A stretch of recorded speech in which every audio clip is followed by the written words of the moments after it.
in two ways. Europe has hate speech laws, probably some of the best on the books, but it's selectively enforced. So if you selectively enforce a rule, it's not going to have any effect whatsoever. And you can see how it's had no effect in Europe in monitoring and stopping the hate. So this guy is something called the Anti-Semitism Czar. It's an office set up by George W. Bush. Let's do some updates about Israel and Iran and potentially the United States. On one side is the Lindsey Graham, John Bolton types, where they are actively calling for regime change. What you think theoretically is going to occur, there might be unintended and unforeseen consequences, especially when you're talking about a country 2.5 times the size of Texas. It has 90 million people and was an ancient and great power with well over a dozen ethnic groups. Yeah, the Ayatollah is awful, but maybe he's one of the few guys that can keep that country together and not have a 90 million person. What's going on, everybody? Today, we're going to do a few things here. We're going to react and review a Tucker Carlson clip about the Anti-Semitism Czar. Most people don't even know we have an Anti-Semitism Czar, and we do. And he called Europe's speech laws some of the best on the books when it comes to hate speech. So we're going to look at those clips, react, review that. And then I'm going to play an old Charlie Kirk clip, go down a little bit of a deep dive of who might have given Trump the idea to go into Greenland, because that's being reported in the media. And then we'll talk about Iran, because there's a lot of stuff going around. And obviously, I mean, I don't know what my audience thinks or believes, but it's a regime change. I think they're doing it covertly at first. Now Trump is using terrorists as like a neocon foreign policy. And eventually, maybe they're going to escalate it further. But I just find it fascinating that some people think, oh, it's this organic uprising of the Iranian people. We're not involved at all.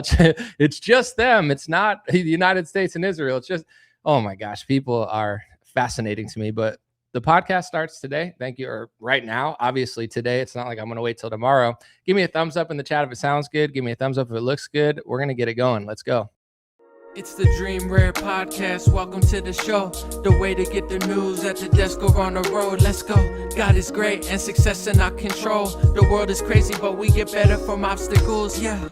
What's going on, everybody? Charlie Church 5004 on YouTube said, if it wasn't for Anomaly, I may not know about the speech laws at all. They're very important. They're going mainstream now. And also, politicians are actually getting arrested in Argentina and other countries for speech laws. Tucker's going to talk a little bit about that. But, you know, I won't bore you with the same old, same old. We're going to play some new clips. We're going to lock in, and we're going to talk about Iran. I'm sure everybody wants to just talk about war and stuff. It's so fun, right? No, but here's the first clip of Tucker Carlson. I'm glad he's doing clips like this because, you know, back in the day, I would say it used to only be a certain amount of, like, I don't even want to use the word fringe because it sounds negative, but, you know, mainstream Republicans and conservatives would never cover these topics. And in my opinion, based off of what I've seen, I think there was a massive blackout and gatekeeping effort to make sure that no Republicans knew that this was happening on our side.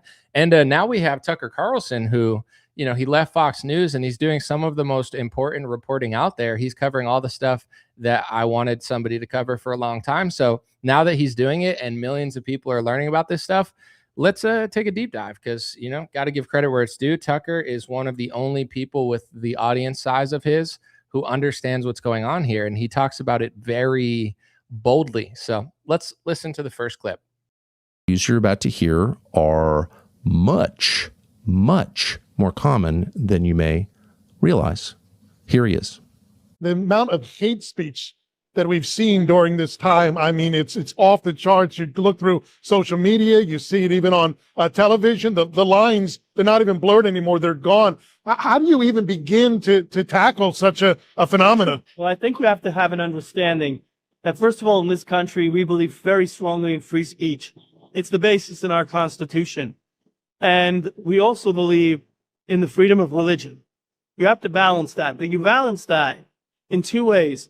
Europe has hate speech laws, probably some of the best on the books, but it's selectively enforced. So if you selectively enforce a rule, it's not going to have any effect whatsoever. And you can see how it's had no effect in Europe in monitoring and stopping the hate. So this guy is something called the Anti-Semitism Czar. It's an office set up by George W. Bush, like most insane unjustifiable things, anti-Semitism czar at the State Department, focused on one specific kind of ethnic hate, not protecting all Americans. So Tucker plays that clip. I saw it go viral 2 weeks ago. His name is, I think, Rabbi Kaplan, and Trump chose him to be the anti-Semitism czar. A lot of this stuff people don't realize because they watch like one side or the other. So they think like, oh, it's only the left or it's only the right, or, you know, this isn't what the left is doing. The left is filled with anti-Semites. Joe Biden was doing anti-Semitism legislation. He had anti-Semitism policing as well. This is very extraordinarily bipartisan. And Trump chose this guy to essentially, I don't know what his job is, work for the government and tell us that, yeah, we have the First Amendment, but also we have the freedom of religion. And, you know, Europe's laws are like the best on the books, but they're only selectively enforcing it. So it sounds like to me that the anti-Semitism czar thinks the problem with European speech laws is not that they're overreaching. It's just that they're not being enforced hard enough, or they're only being selectively enforced. So let's hear what Tucker has to say about it. You guys have heard my opinion probably dozens of times if you watch my show. So, you know, I'll keep it somewhat brief on this topic if I can, because I do have some really interesting things, like the head of the World Jewish Congress. I bet people didn't even know there was a World Jewish Congress, but according to John Bolton and the press, it was actually the head of the World Jewish Congress who gave Trump the idea to go into Greenland. So I'm sure that's for you guys in America, not Bill Gates, Peter Thiel, and all of Trump's rich friends. We'll get into that. And when I say this too, I want to be clear. I know most people, I don't have to, but I don't want to just speak to people who understand what I'm saying. I want to speak to people who think everything's like left versus right. Just because I tell you that that's happening, this is not a cosign of Biden or Kamala. I think Democrats are stupid at almost everything they do. They're corrupt. They're sold out. And I say that slowly because I know there's going to be people watching the show that will just assume, because I'm talking about Republicans now, that like, oh, that must mean that he likes Democrats. No, that must mean that Democrats are no. I'm just doing the reporting on the right that most people won't do. There's a very selective amount of people that are willing to call it both ways. I would say, you know, Glenn Greenwald, Max Blumenthal, you know, Tucker's one of them. I'm sure you guys can name people in the comments. I'm missing dozens, but in mainstream conservative commentary, most people will never cover this because there's incentive and there's a structure out there that rewards you if you don't cover this. Look at Trump's entire administration. All they do is complain about anti-Semitism. Trump took $250 million from Miriam Adelson. He thinks Miriam Adelson is more loyal to Israel or likes Israel more than America, in his own words. Yet we're just not supposed to notice that he has an anti-Semitism czar. To me, and Trump said today, I think he had some New York Times interview where he was interviewing them, and he said, there's no room for anti-Semites in my party. Imagine if Trump took $250 million, or any politician took $250 million from like a black African-American liberal. They took $250 million and then said, you know, there's no room for racists in my party. It's the same thing. It's the same woke, libtarded stuff that we complain about on the left, except because they're taking money from people that are basically dual citizens to Israel. Now, all of a sudden, it's not woke because they have to police anti-Semitism at every level. And before I play the next clip, here's something that if you don't remember anything from this live stream, remember this talking point, because it's just the truth. It's not just a talking point. It's a fact. My opinion, your opinion, what Ben Shapiro says, what Mark Levin says, what Mike Huckabee says, what anyone says is anti-Semitism doesn't matter. The official government definition of anti-Semitism is what matters, because the U.S. government has adopted an international definition of anti-Semitism that's being adopted all over the world. It's the same exact definition. It's called the IHRA, International Holocaust Remembrance Alliance definition of anti-Semitism. It was created in the 2010s somewhere in Europe. And now the entire world is adopting these as these hate speech rules. And in Argentina, you can go to jail or be put on trial for breaking these laws. Politicians are being put on trial. And guess what? The Zionist libertarian Javier Milei, he's not saying anything about it. I thought he was a libertarian, Mr. Freedom. But when a politician in his country gets arrested or put on trial for hate speech because they compared Israel to a World War II, a group, that starts with an N and ends with an AZI. I don't want to say it now. I don't want to break a speech law in 15 countries because I'm comparing Israelis to a World War II villain. But that's what a politician in Argentina is being put on trial for. And then we have Trump taking donor money and DeSantis taking donor money. DeSantis actually, there's a whole clip of this. I probably should wait, but he interviewed this guy running for governor, Fishback, and they were talking about how DeSantis actually flew to Israel with Randy Fine and then passed these international definitions into Florida. So once again, that was a long ramp up. My and your definition of what you think anti-Semitism is, oh, she's an anti-Semite, he's an anti-Semite. The only definition that matters is the official international government definition that's being passed all over the world, because when Trump says anti-Semitism or anti-Semite, he's the president of the United States who has the power and to pass legislation with an official definition that he constantly breaks. So let's play another clip, but that's important to understand. What everyone tells you anti-Semitism mean, it doesn't matter. Read the official definition for yourself. Don't take my word for it. Don't listen to some lady who's mad. Read the definition. That's what they mean when they say anti-Semitism. And they're trying to pass these global blanket laws and enforce them harder and harder. Tucker's figured it out, and he seems a little bit upset at it. Tucker's a interesting guy. Let's play a clip. There is no stop anti-white hate czar, of course, and there never will be, because the same people who are upset about hate are promoting that kind of hate. But whatever, it's one specific group protected somehow by the United States State Department.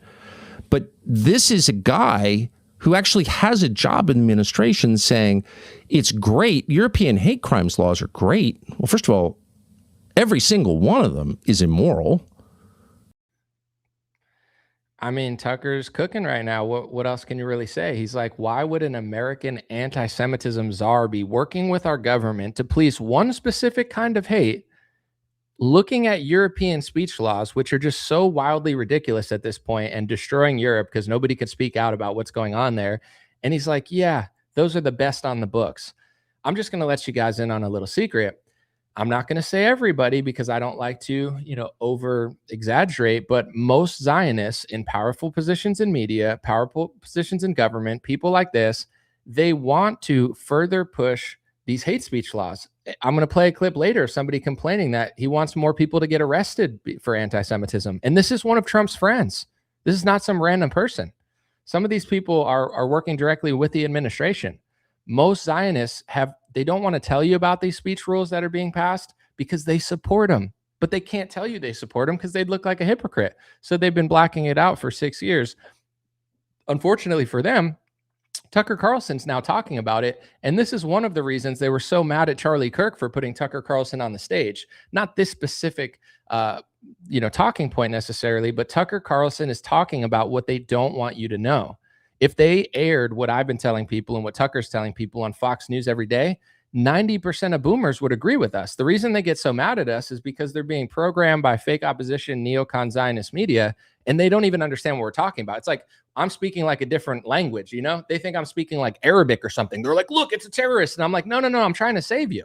I'm trying to help you. So the reason that they get so upset at Charlie Kirk for platforming Tucker Carlson is because they realize how big of superstars they are. And the only way they can win this argument is by blackout and blacklisting this entire conversation. Because if they put it on your television screen for your parents every day and people who watch the news, everyone would agree with us because most Republicans like the First Amendment and they don't even want to know that the entire GOP is infringing on it. It would be like they can't even understand it. Literally, I'm like, hey, Trump's taking money from a donor that he thinks works for Israel, essentially, or thinks that likes Israel more than America. And now he's passing speech laws against our First Amendment. They literally think I'm speaking Arabic. They're like, did Ilhan Omar tell you to say that? It's like, no, it's literally true. All right, let's play another clip. And two, they're all contrary to the First Amendment. You couldn't have laws like that here. And three, when you actually look at those laws that Rabbi Yehuda Kaplan is saying are so great, they're used to suppress Christianity. That's what they actually are, of course. And creativity and freedom of thought and individual conscience and the humanity of the populations of European countries, all suppressed by this. But Christianity is always number one. So in Finland, for example, one of the lead opposition political leaders is now on trial. Why? Why is she on trial? Why is she on trial? Let's listen, Tucker. I'm going to let him cook real quick, but he's one of the only people that understands that so much of our foreign policy and so much of these speech laws that they're passing and beyond is anti-Christian. They've actually brainwashed Christians to want to go to Iran, Venezuela, and Russia and spread sodomy, liberalism, feminism. A lot of these places, I'm not going to say all of them, but it's like they don't pump pornography and gambling as much as America. Like they've brainwashed Christians into serving Satan. You're like, we need to go liberate this conservative country and bring them liberalism that we hate and feminism that we can't stand. Like, why would you want to do that to another country? Like Tucker's one of the only people that seems to understand this. It's like all these things that they're passing, they're brainwashing Christians and conservatives to do anti-Christ activities that are specifically to destroy organized religion, especially Christianity. So let's listen to what he talks about. But I think someone in Finland got in trouble for like saying something against the gays or something. I don't know. Because she tweeted a quote from Romans, the Epistle to the Romans by St. Paul. You may have heard of it. It's a significant book in the New Testament. And in it, he describes basic Christian sexual ethics, you know, like one man, one woman against other forms of sexual expression. That's Christianity. And that was deemed a hate crime under the law, under those European hate crimes laws, hate speech laws that Rabbi Yehuda Kaplan is saying we should emulate, but maybe enforce a little tougher, more selectively. Right. And Tucker's one of the people, like I said, connecting these dots. And when it comes to like a lot of these liberal, we'll start with the left because that's easier for people to understand. When it comes to a lot of this liberal speech policing, right? I'm not a mean person. I'm very thoughtful. I think I'm compassionate. I would never just like lash out at somebody based on what they're doing. Like that's not really my vibe. I usually am calculated with it and I reserve it for people who deserve it, in my view. With that being said, if you think about all of the liberal speech policing where they're like, oh, you can't say that because it's sexist. You can't say that because it's homophobic. You can't say this because it's that. If you read the Bible and you're a Christian, you realize a lot of those things are biblical. Like the relationship between a man and a woman is biblical. Sexual acts are biblical. As far as like, you know, it would be like me saying, in my opinion, like I drink alcohol 5 times a day and I'm like, I'm not an alcoholic. You can't call me an alcoholic. You're an alcoholophobe. It's like, listen, I'm not here policing people's sins because my responsibility, in my view, is to focus on myself. And then when I'm as close to perfect as possible, then I could talk trash to everybody else. Until then, you know, I have a lot to work on. And I feel like I feel like I'm a way better man than I was in my 20s. I feel like this year I'm even better than I was last year. Like I'm always trying to get better. So me personally, I don't like to just like bitch at everybody else. I'm focused on myself. I think that's the right thing to do. However, it's like all these liberal speech laws that they enforced on social media in America and they actually criminalize in Europe, they're actually anti-Christian speech laws because now reading the Bible and what the Bible thinks about sexuality, it's not, you can't talk about it. It's like the sin is just completely normalized, but being against the sin is wrong. It's weird. When it comes to the anti-Semitism stuff, there's 2 parts of Revelation, which talks about the synagogue of Satan. And when you tweet Bible verses on Twitter now, and Twitter's supposed to be the one that's like the least censorable, if you post the Revelation, I think it's 2:9, and I forget the other one, maybe 3:9. I'm not 100% sure, but there's 2 parts of Revelation about the synagogue of Satan. Posting that Bible scripture gets taken down or hidden on Twitter as hate speech. So even these anti-Semitism speech laws, it's like you can't say they own banks. You can't say they own media. You can't say Israel's doing this. You can't talk about Israel that. You can't say that they killed Jesus. You can't say this. You can't say that. It's all these anti-Christ speech laws. We're not all of them, but it's like, you know, it's like, can I not talk about crime statistics because it hurts one race's feelings? Can I not say women are not good at basketball? It's just basically telling people like, don't tell the truth because it bothers certain people. And now we need to pass laws for them. It's like, well, I'm not a liar, so I'm just going to speak the truth anyway. But when it comes to saying the synagogue of Satan, that now could be considered hate speech. It's like every which way you push it, whether it's the anti-Semitism speech laws or the liberal speech laws where you can't talk about a man and a woman, it's all designed to destroy civilizations. Like I said, I'm not sitting here judging women and this and that. Like everybody was born in this messed up world and we all have to deal with it, right? With that being said, it's like, look at the average woman now. Like they're telling women that you want to be a career woman until you're in your 40s and you want to wait until this and that. And it's like, that's not really the truth. Like, and I'm not married, so I'm not trying to be a hypocrite, but it's like, getting married younger would be better. I didn't think about it. Literally, it didn't even cross my mind until I was like 32. I just wasn't told that. The media wasn't telling me that. Rap music wasn't telling me that. Like, I didn't even think about it at all. And at least, I'm a man, where it's like, man or woman, you got to deal with your life. But it's just like, I don't know. It sucks to not think that way as a woman and then be like 35 and be like, wait, I should have thought that way. It's like, yeah, we all should have, but we're being lied to on every level, because everything, whether it's liberal media, the speech laws, the policing, what they're telling us not to do is they're telling us not to read the Bible, not to talk about what it says, not to use basic logic and morality.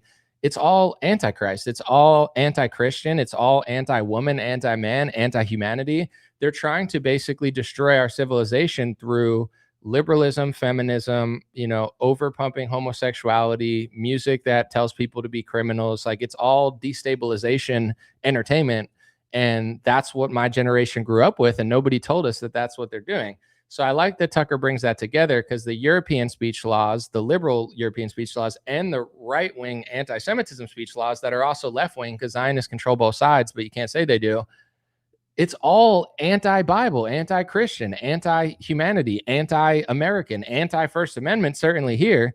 So why is Trump doing it? With that being said, here's something that you'll probably not see anywhere else. Maybe you saw it a little bit on social media, but I'm going to dive deeper in it.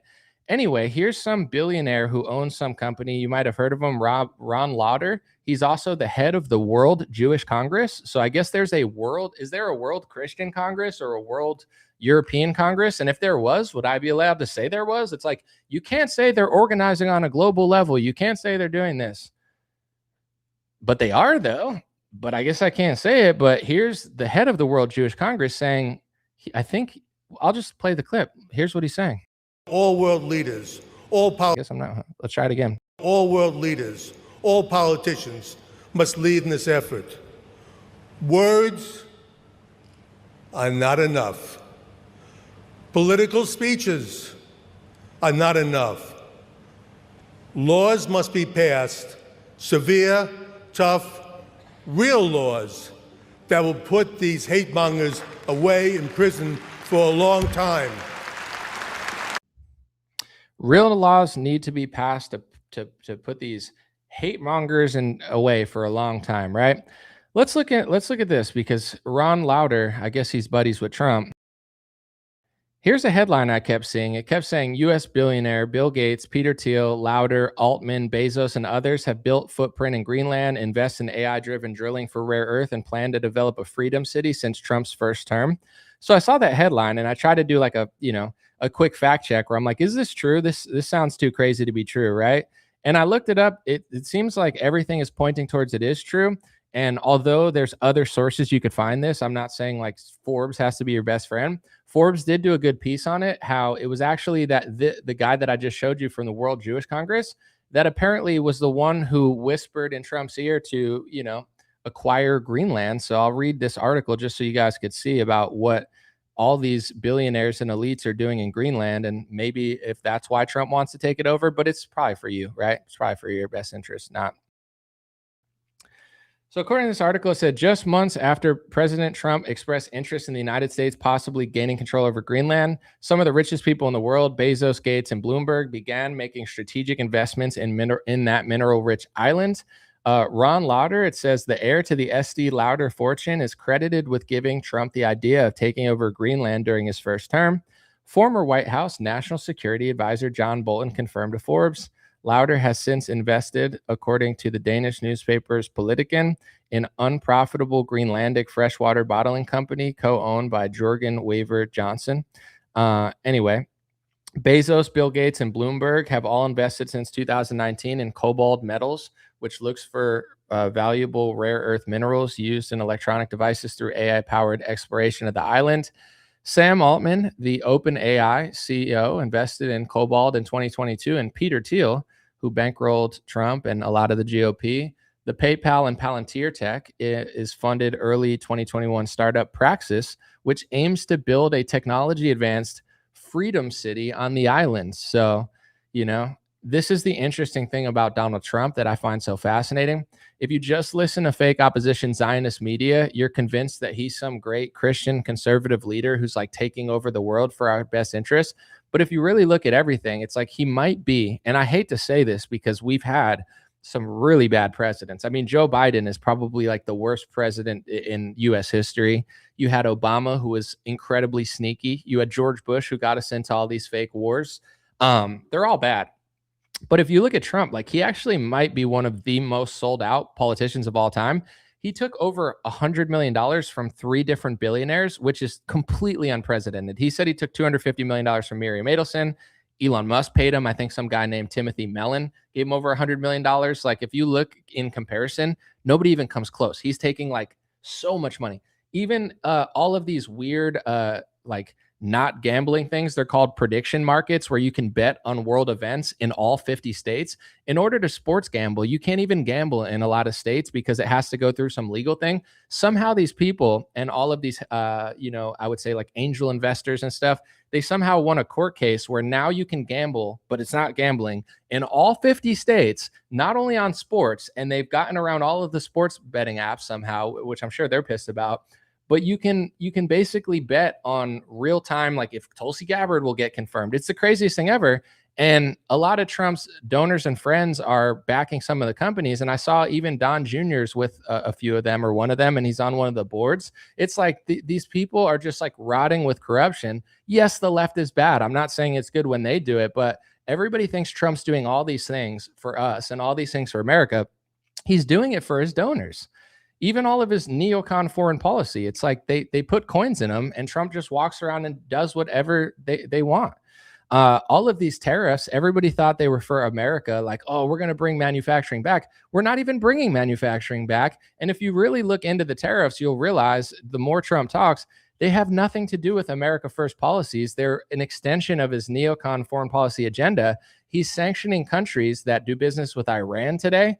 That has nothing to do with farmers, this and that. He just wants to punish countries who work with Iran or Russia. And then when Canada said that they recognized Palestine, even though it pretty much got blown off the map, Trump then announced new tariffs on them or threatened them with tariffs. The tariffs are a way to basically threaten every country that won't work with the liberal gay world order into whatever they want to do. And I'm going to play a clip of Charlie in a second because he's a more, I don't know if I'd say moderate, but it's like he's like on the fence of like neocon versus not neocon. Charlie was the middle ground. Charlie went to the White House to tell Trump that he didn't want regime change with Iran. Regime change is underway in Iran, at least covertly. I'm blown away by the fact that people think this is all organic. I post on Facebook and like the top comments are all like boomers saying, I'm against regime change, but this isn't regime change. This is an organic uprising. It's about as organic as a GMO sandwich. Like the Ukraine revolution that, installed that leader that ended up paving the way for Zelensky. Oh, it's all organic. It's not organic. This is what we do in other countries. We do color revolutions. We fund protests, turn them into riots, send a bunch of agents in there and try to create chaos and then say, oh, if chaos happens, we're going to intervene. They tried that. It's not working. Now Trump is doing his little tariffs. And then if the tariffs don't work, Trump might just actually like attack them. And all I'm saying is let's just say you're against Iran, right? You want to regime change Iran, and that's what you want to do. At least just have the balls to admit it. Like I respect people that are like, screw Iran, regime change them. I don't care if we destabilize it and mess them up. I'm not saying that's a good thing to do, but I have more respect for someone that says, yeah, I know that America and Israel are trying to regime change Iran right now, than these boomers that are like, I'm against regime change, but this is not regime change anomaly. This is an organic uprising. Yeah. Oh, yeah. And that piece of bread you're eating, that little cracker, it's totally organic. It's not GMO and modified. Here's Charlie Kirk explaining why it would be so bad to regime change Iran. Because although they tell you on the television that is owned by people that literally hate your guts, I know they tell you that like, oh, it's this little country or whatever, and that this and that. It's 90 million people. And also they're pretty civilized. Like if you regime change them and have no idea what you're going to do afterwards, they could create a huge issue. And before I play the Charlie clip, this needs to be remembered. The neocons are the reason that we have a refugee crisis, and they're the reason that America and Europe took the refugees. You have to understand, if you listen to neocon media and you're like, oh, they're the based right wingers who hate those people and beat them up for America, then you might think that they're crushing, like, oh man, we're really crushing them. These people hate you. They're so sold out to foreign countries, to donors, or at least donors that don't even work for America, that they're totally fine with bombing another country, creating a refugee crisis, taking the refugees and flooding Europe and America with the refugees because they know that they caused them. And they're time and time again, even a lot of the Republican ones, they're not saying, oh, we don't like these people, we don't want them in the country. They're flooding the country with the refugees. They're working hand in hand with Democrats to bring them here. So it's like all these Republicans are like, we don't like all the Somalians and we don't like all the people here and this and that. It's like, how do you think the floodgates got open for all this stuff? There's a lot of things, including the Hart-Celler Act. You should look into that. But it's like, neocons do step 1 through 15. Democrats do step 16. And then like Republicans are like, it's the Democrats, it's the Lindsey Grahams, it's the neocons, it's Trump at this point.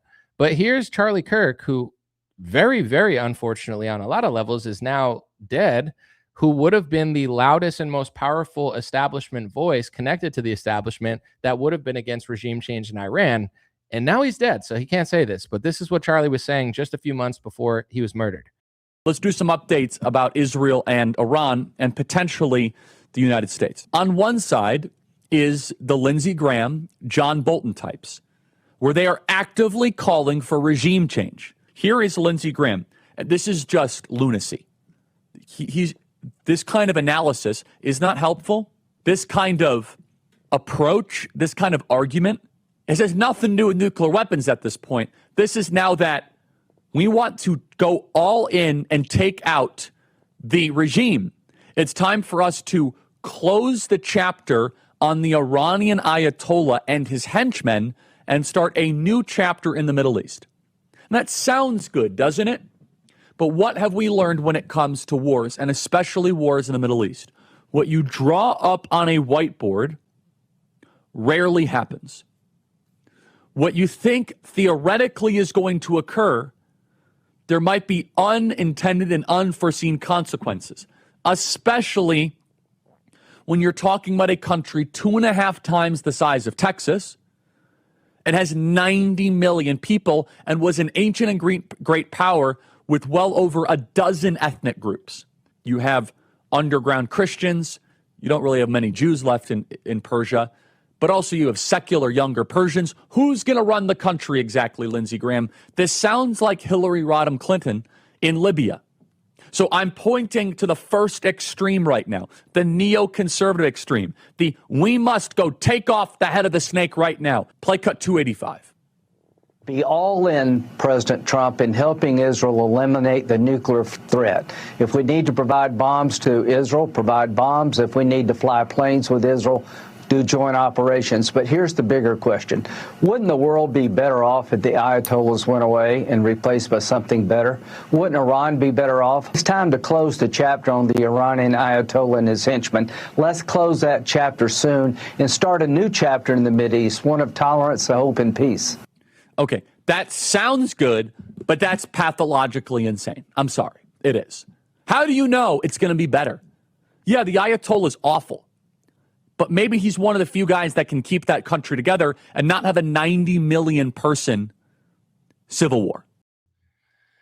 See, Charlie Kirk would have been the most powerful voice because you have to understand, like, I'm not that powerful. I don't have that big of a platform. I mean, on Facebook, it's decent, but I'm not that important. Charlie was connected to the establishment. He wasn't even like Tucker, where it's like, oh, he has a podcast, but like, and Tucker's powerful too, but Charlie had the youth. Charlie had Turning Point USA. Charlie had establishment power. So when Charlie started turning and the neocons and the Zionists realized that Charlie wasn't a complete puppet, because, rest in peace to Charlie Kirk. I'm going to play this other clip to vindicate him as well. But like, Charlie did play ball most of his career. Charlie did work with the establishment. Charlie did do what the donors wanted. But as soon as he decided he didn't want to, they unleashed like venom on the kid. Like, they were freaking out at Charlie Kirk because it's like, we dumped so much money into you. We know that you were such a good boy for us for so long. Now you're not going to do what we want. When it comes to him just eviscerating Lindsey Graham in that, report that he did before he died. Lindsey Graham is now on Air Force One with Donald Trump, holding a "Make Iran Great Again" hat on, and people are still like, it's not regime change. They tried a covert one that wasn't over the top, but here's the thing: it's like Charlie knew this too. Either Trump is going to stand with America or he's going to stand with his donors. And the job of the mainstream media and Fox News and Newsmax and all of this fake opposition Zionist media, their job is to convince you it's for you. Because if they told you the truth and they're like, it might create a refugee crisis, it might destabilize. He talks about what a psychopath Lindsey Graham is. Lindsey Graham, first of all, I think he was like pleasuring himself in the bathroom on Air Force One because he came out and he was like, I've been waiting for 50 years for this. It's like, shut up, Lindsey Graham. You're 70 years old. You're single. You probably go in the back of Lockheed Martin and start sticking your dingling in a missile. You got to watch with that. It could explode on you, my guy. He's a warosexual. He's not even gay. He's a warosexual. He makes loves to bombs. He jacks off in the bathroom when Trump's talking about regime change in Iran and comes out with a big smile on his face. It's like now Charlie Kirk is dead and Lindsey Graham is wanking it in the bathroom to regime change in Iran, and boomers are still listening to media that tells them that this isn't a regime change. Like, how dumb could you possibly be? And I want to play this clip of Charlie Kirk real quick. And I know some people have seen it, but many have not. Charlie is not alive right now, so I want to keep his legacy alive. And what he said. This was Charlie Kirk in his last few months because the Zionist donors that Donald Trump is a complete pawn and puppet for, Charlie started to not work for them. And he really felt what it was like because the Zionist press, the Zionist donors, the Zionist politicians, and the Zionist industrial complex that they claim doesn't exist and say it's anti-Semitism to talk about, they are by far the most vicious force in politics. If you simply just stand up for America over Israel, it's not about being hateful and this and that. It's literally like, is this guy going to work for his country? Is this guy a Christian who's going to side with Christ and the Bible over us? Is this guy someone who believes in the First Amendment over the speech laws that we're paying politicians to pass? And they go crazy on you. They literally go nuts. But now they're having trouble doing that to people because everybody's figuring out that they're going nuts. So now it's not that easy for them to go nuts on everybody.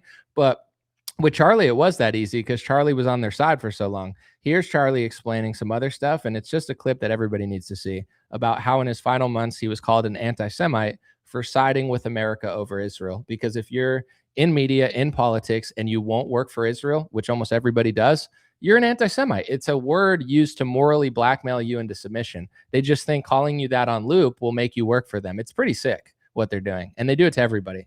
But Charlie was really important, so they did it to him way harder and would text him and stuff. Here it is. So let me ask a question. If we were to remove, if people said what Tucker said is anti-Semitic, I don't hold that view. But it's like a lot of people on Twitter are like calling us out and whatever. That's not going to happen. But if we were to cancel Tucker, would anti-Semitism increase or decrease? I think increase, because that means any supporter of Tucker Carlson's statement therefore makes them anti-Semites. Exactly. Association. Mm-hmm. But I got text about you, Megan, saying, why is Megan doing the bidding of Hamas? I was like, what are you talking about? Megan's the best. She's amazing. And I said, why are you texting me about Megan? And I at that point, and so this is what they don't understand. You and I, Megan, and Tucker is in the same category, and they've tried to go after Tucker. Yeah. Is that the more you attack our moral character, the more we're going to double down in a direction, because 100%. Screw you, I don't do it that way, okay? And I will say this, the behavior by a lot, both privately and publicly, are pushing people like you and me away. Not like we're going to be pro-Hamas, not like we're going to, but we're like, honestly, the way you are treating me is so repulsive. I have text messages, Megan, calling me an anti-Semite. I am learning biblical Hebrew and writing a book on the Shabbat. I honor the Shabbat, literally the Jewish Sabbath. I visit Israel and fight for it. And there's another article out in the Times of Israel today. I could read it on air. I was just reading before I got on. Charlie, what are you doing? Why are you? What am I doing? I'm sorry. Let's just take a step back here. I'm an American citizen. Hey, Donald Trump, why do you think Charlie Kirk was under so much backlash in the final months of his life? What lobby do you think was attacking Charlie Kirk? Let's listen to what Trump says. My father would tell me the most powerful lobby that there is in this country is the Jewish lobby. It's the Israeli lobby.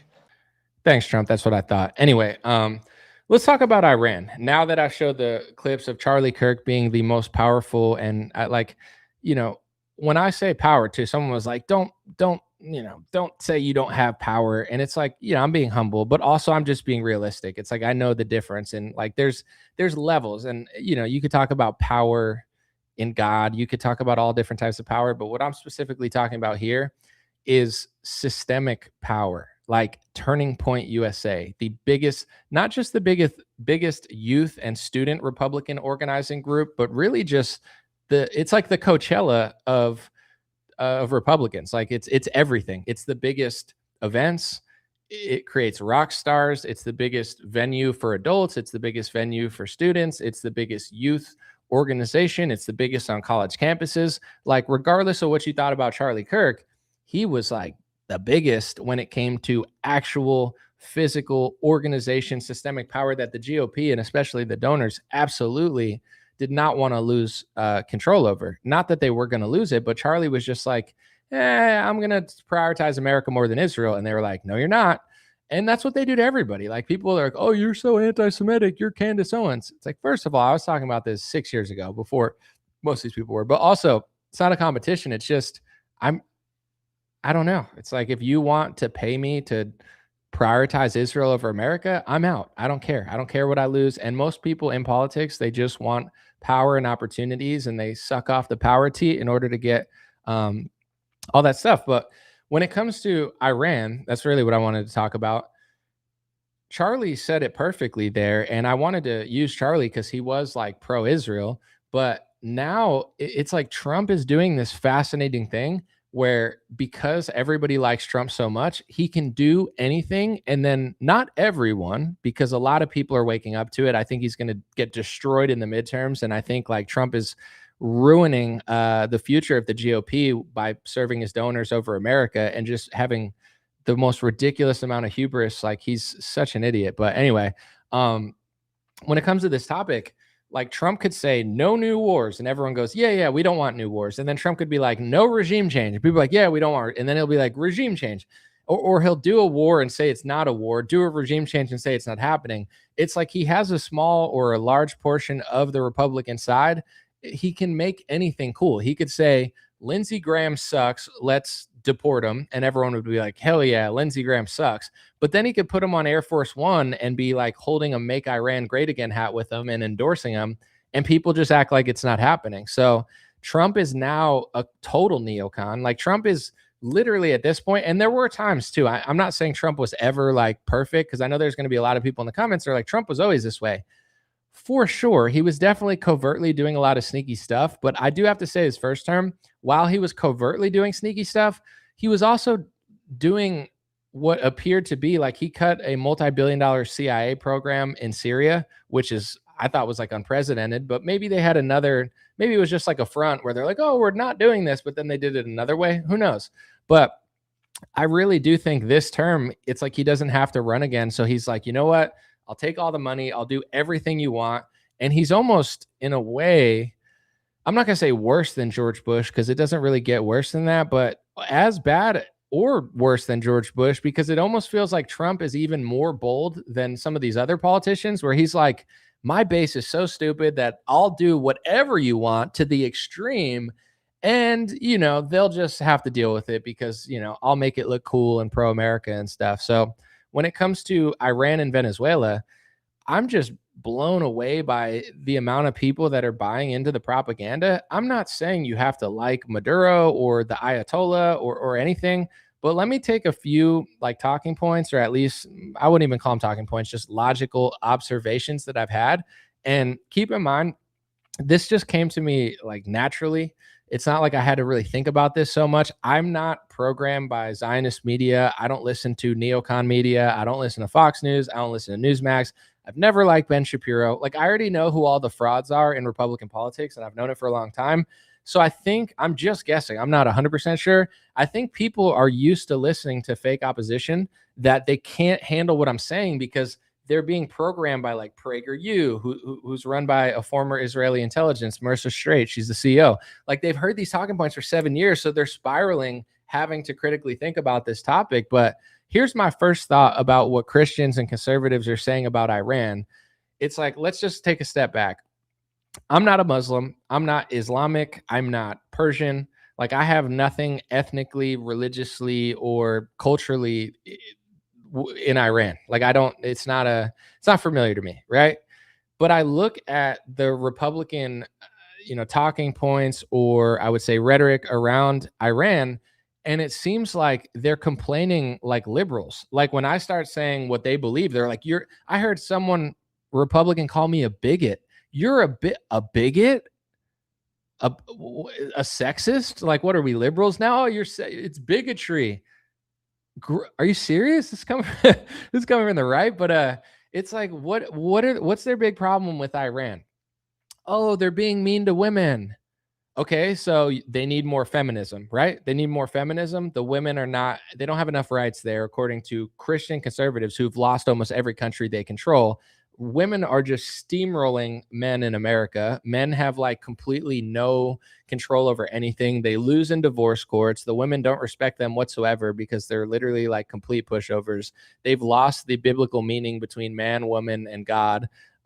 You know what I'm saying? It's like women are just like, feminism is like fifth wave now. Now it's like they're referees tripping over themselves. They're just getting forced into every position that nobody asked them to be in. It's like, we can't even say that the sports are different and there's different pros and cons to the genders. That's America. Like, Republicans complain that America is too liberal, right? Too feminist, too liberal, like over exposure to liberalism and feminism, to the point where you're not even allowed to say like women don't make as good as cops as men. I think Andy Frisella said that and got in trouble, and he runs a big business, so it was more important to him. Men are faster, men are stronger. It's the same reason I don't want a 90-year-old fat bodyguard. I don't want a woman doing that job. No, we can't say that anymore. Now women just do everything. Yeah, and the WNBA is just as good as the NBA. Let's throw a woman at running back for the Eagles. You know what I'm saying? Let's get Saquon Barkley out of there. Let's get Sequisha Barkley, and she could just run and get tackles. See how that works. But it's only in sports, though. It's not in anything else, just sports. Yeah, I don't believe that. And it's not sitting here saying that some women aren't better than some men. It's just on average, like, our whole, in my view, from a conservative and Christian angle, America is like Sodom and Gomorrah. Gambling everywhere, pornography everywhere. I read at one point that like 10% of women are doing OnlyFans. So literally, fathers, hey, conservative fathers, you've lost 10% of your women to like pornography and prostitution or whatever is it's like, that's like 10% of women. Our country is literally Sodom and Gomorrah. Pornography, gambling everywhere, pharmaceutical ads everywhere, eighth wave feminism. Can't even watch ESPN without like 7 women talking about football that nobody wants to hear. Okay. So our country's falling apart because the left is insane and the right is like libtarded feminists pretending to be cowboys. So now you're trying, like, I don't watch enough Zionist media to know what they're even telling you, but like, now you want me to think that Iran needs more feminism and more liberalism. Christian, conservative, Republican men are so brainwashed and weakened that they don't even realize that it's not like Sharia law of all of these things. I mean, some things are Sharia law, but it's like Christian conservatives used to do this in every Christian conservative country from the time of Christ until like 1970. Like, your entire Christian history was more biblical than it is now. You're literally satanic feminists now, even Republicans. But you want to go to a conservative country that's religious, that has women understanding that they're not men and they don't need to be, doing everything all the time. And you want to bring feminism and liberalism to Iran? And you're trying to get me on board for that? It's like, that's what they need. That's liberation. What do they need? OnlyFans, pornography, a bunch of McDonald's, women doing everything. Now they need to be on SportsCenter. It's weird.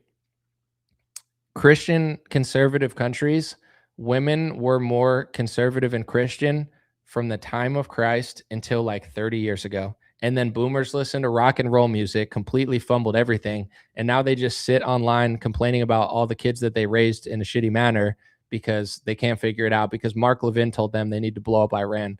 Like, it doesn't even make sense. What, even if it were successful, why would we want to do that? Every country we do that to, we just try to bring satanic ideology to that country. That's why everybody's starting to hate us. And any smart person is like, why would I want that? Why would I want that for Greenland? Why would I want that for any place? Look at all of our allies. Canada is an absolute disaster. It's being destroyed by liberalism, feminism, speech laws, Justin Trudeau, banker puppet Mark Carney, and, mass immigration. Okay. America, self-explanatory. England is one of the greatest, I would say dynasties in modern history. They built some of the most incredible things. English people historically are amazing. They're completely going to be destroyed. They might not even exist. I mean, English people at this point, it's safe to say you might literally be getting genocided. Like, nobody's even going to know what an English person is in 40 years because you're getting pretty much ethnically genocided, but covertly, so you don't even realize it's happening. So now you're wiped off the map. You're not going to exist. Germany, Sweden's being flooded with migrants. Everybody there knows, but they can't talk about it or they can't do anything because all their politicians are sold out. Like, what countries are even thriving in Europe besides Hungary's doing pretty well, Poland's doing pretty well, probably Belarus and Russia, which we're at war with because the people that are destroying most of Europe want to destroy Russia.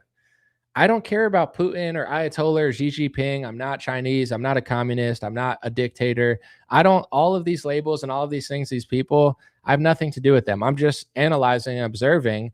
We're run by people that hate us, that are trying to destroy us, and they want to go destroy every country that's not destroying itself. China is Chinese. They understand their culture, their heritage. They're smart. They're builders. They're successful. Their cities are clean.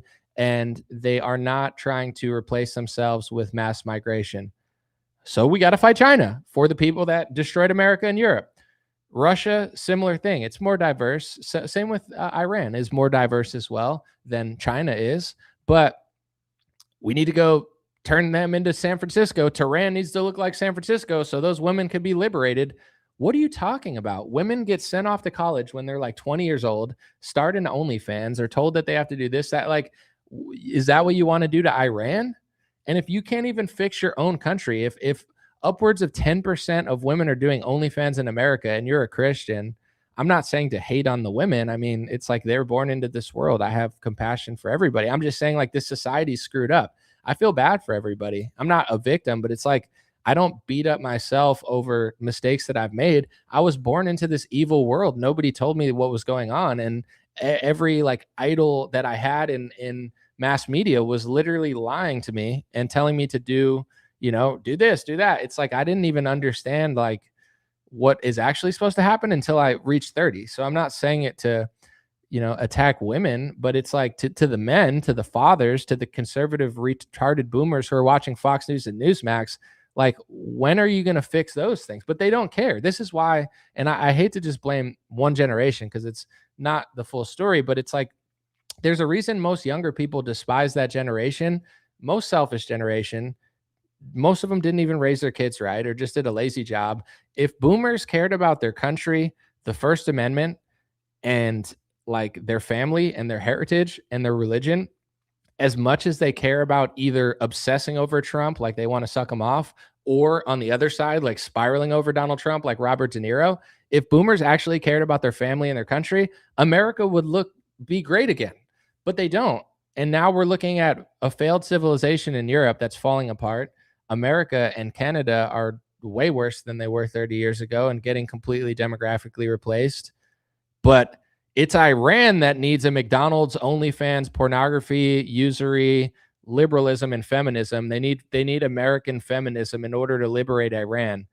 It's like, what the fuck is wrong? Excuse my language, but like, what is wrong with you people? You guys are like satanic psychopaths, just like, I'm excited that Trump's taking over Greenland. It's not for you, dumbass.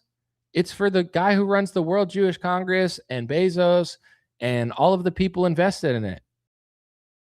Like I showed you earlier, this is who's going to benefit from Greenland. Bezos, Bill Gates, Bloomberg, Sam Altman, Peter Thiel, and probably Louder to some extent.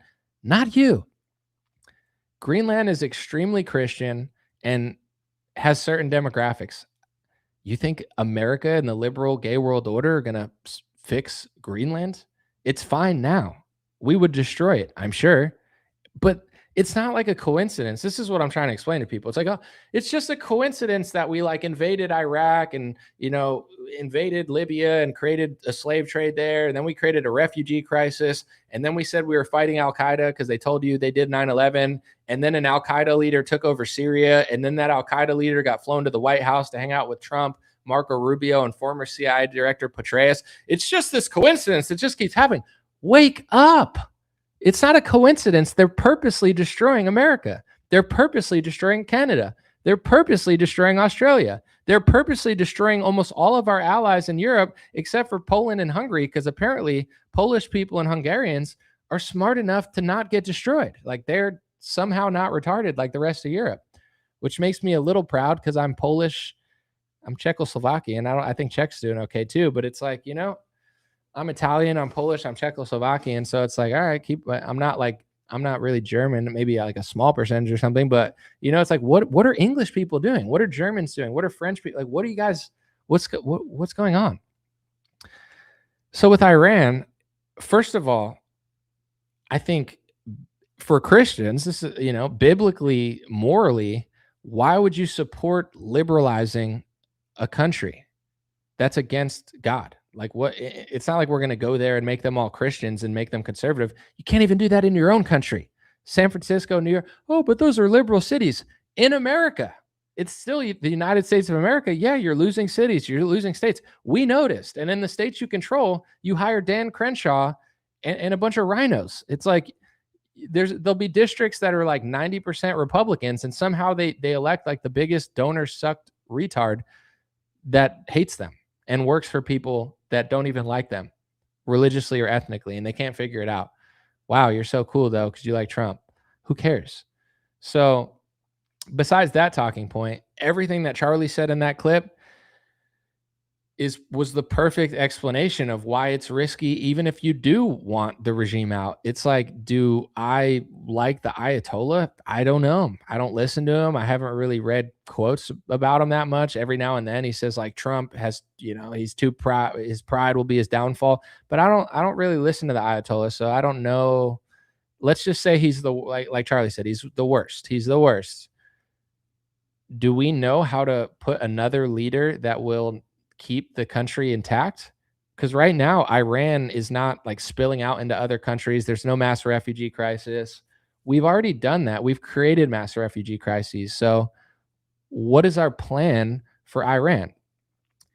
It makes more sense when you realize that the politicians like Lindsey Graham and others that want to regime change Iran, they don't care what happens after it because they're achieving these goals that aren't for us. But here's the interesting thing too, because we all know who they work for and what country they work for. I don't even think it's going to help them. I think they constantly do things that like don't work. And it's like a friend that just gets wasted all the time. It's like, what's his plan? I don't know, but I don't want to be part of it. I don't think he has a plan. It's never going to stop. It's not going to stop with Palestine. Here's another red pill if you guys want one. You could hear politicians in Israel. I think Netanyahu mentioned Amalek when he was talking about the justification for what he was doing in Palestine.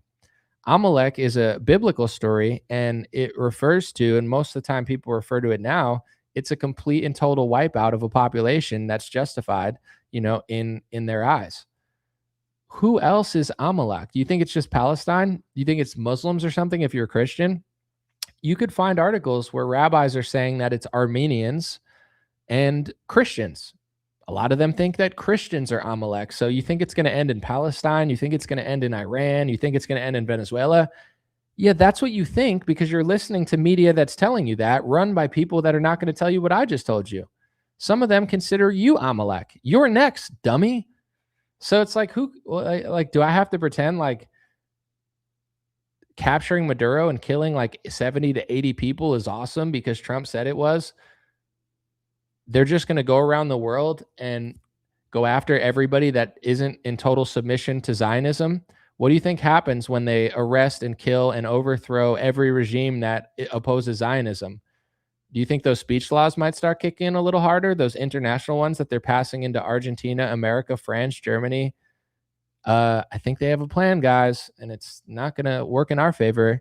So it's like, you know, they're beating Iran, Russia, and Venezuela, but where does this end? And they've done like a very half, like, this is as close as it's going to get. We've funded a war in Ukraine. This bothers me too. People say, there's no wars. Where are the wars? Well, how many people have died in Russia and Ukraine? We're funding that. It's like, you know, if I know somebody's like, hey, I'm going to go get an axe and chop this person, I'm like, well, here's the money to do it. But I didn't do it because I just gave them the money. That's what we're doing to Ukraine. We're funding Ukraine. Ukraine and Russia are killing each other. We're funding Europeans killing each other. That's us. In the Middle East, someone said to me, there's been no wars since World War II. The longest war in American history, trivia time. What's the longest war in American history? Give you guys a little time to think. All right, time's up. The Afghanistan war, which came after World War II. You just don't see it, so you don't believe it. And with a lot of these boomers, like obviously World War II was extremely heavy because, you know, they didn't have drone technology and stuff. So like the fighting was super brutal. But it's like, just because people weren't getting like blown up in Kansas and shot with tanks in like Minnesota, it doesn't mean we weren't at war. Just because like this is how stupid so many people are. They just sit on the couch listening to Donald Trump say no new wars, and Maria Bartiromo squawking like a bird. She sounds like she's like a trapped like parakeet or something. You got to let her out of her cage. She's like squawk, squawk, squawk, squawk. Who's listening to her? Who listens to Maria Bartiromo? Does anyone listen to her? How do you listen to a bird squawking for an hour? It's insane.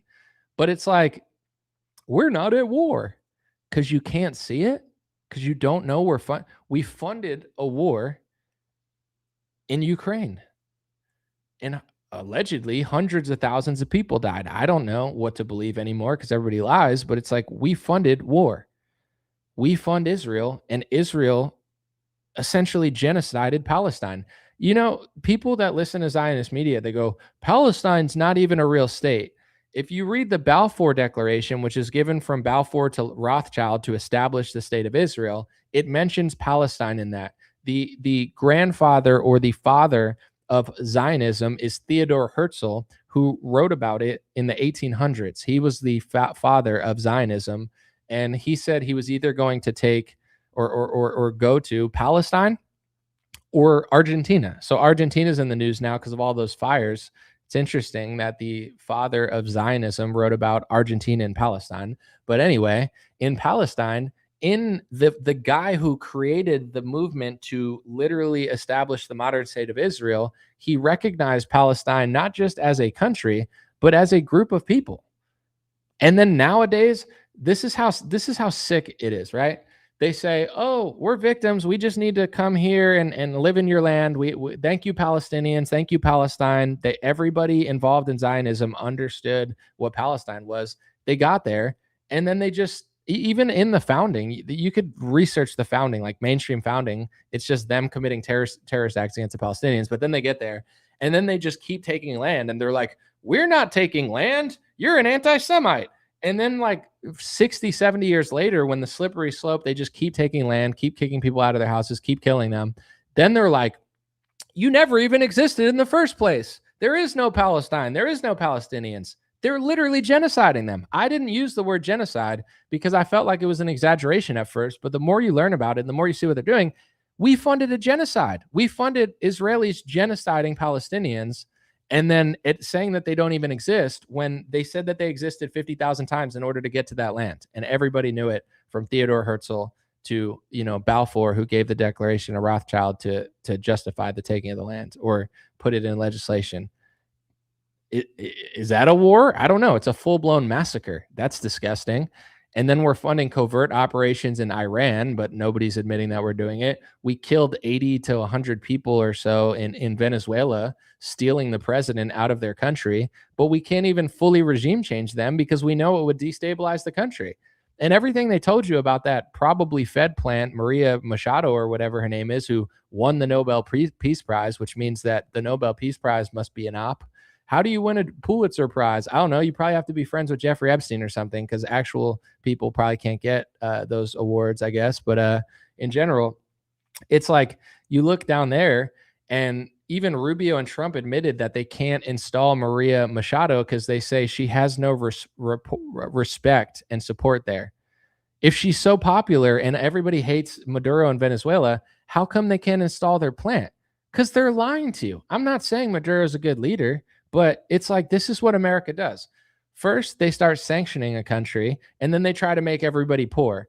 And then they point and say, look, everybody's poor. Look what a bad leader your president's doing. They blackmail the leader. They say, give us your country, essentially. And if the leader says, no, I don't want to give you my country, I want to run it myself, they go, all right, well, we're more powerful than you, so we're going to make you poor. So they sanction Iran, they sanction Russia, they sanction Venezuela. Trump starts using tariffs and saying, oh, this is for America. It's not for America. It's for his donors. It's for neocons. It's for Lindsey Graham. The tariffs were an op. I was patient with them, and I was like, let's see how they are. Oh, time tells all. I'm a patient guy now. Over time, it's obvious that the tariffs were always just a neocon foreign policy tool. So he starts saying, India, if you work with Russia and you don't make everybody poor in Russia, we're going to tariff you. We're going to tariff you. We're going to tariff you. We're going to raise. So anyway, they make these countries poor. And then when everybody's more poor, they say, oh, look, they're poor. The leader's doing a bad job. And then they fund protests, and then they fund riots, and they try to overthrow the country through a color revolution. They've done it all over the world. And if it doesn't work out, then they move forward. They tried to do it with Maria Machado and Juan Guaido in Venezuela. I'm not saying Maduro's a good leader, but Guaido and Maria Machado are clearly working with the West, aka America, and our allies. Like, they're not real leaders of Venezuela. They're plants, or at least co-opted puppets at this point. So it didn't work. And then they'll say on the television, oh, they won the election and they're stealing the election. That might be true, but they also might be lying. If America and our intelligence communities plant a puppet in one of these countries, their goal is to take over by any means. So let's just say a puppet loses the election. The feds and the media that you guys listen to are not going to say, oh, they lost the election. Oh, well, they're going to, they have multiple things. Okay, blackmail won't work. Sanctions won't work. The regime change through installing a president won't work. We can't do it by those means. Then they ramp it up. Well, let's turn the protests into riots. And if the protests turn into riots and they can do a full color revolution, then they do it. And if they can't, sometimes they just steal the leader, I guess. They're like, screw it. Let's just take Maduro. So with Iran, it's the same thing. I don't know who's a good leader or not, but at the end of the day, it just seems like any country that won't bow down to Israel is going to be taken out, essentially. So with Iran, it's like, what are we going to do? What's going to be the result of that? And I think what Trump's dealing with right now is, at least it appears, he's doing the most, but he doesn't know where to go with it. Like, what do you do in Venezuela now? You steal their leader, you kill a bunch of people, and then take their oil and basically threaten the vice president. Okay, then what? What comes next? Are you done in Venezuela? Because it's like, what was that? Okay. In Iran, what do you do with 90 million people?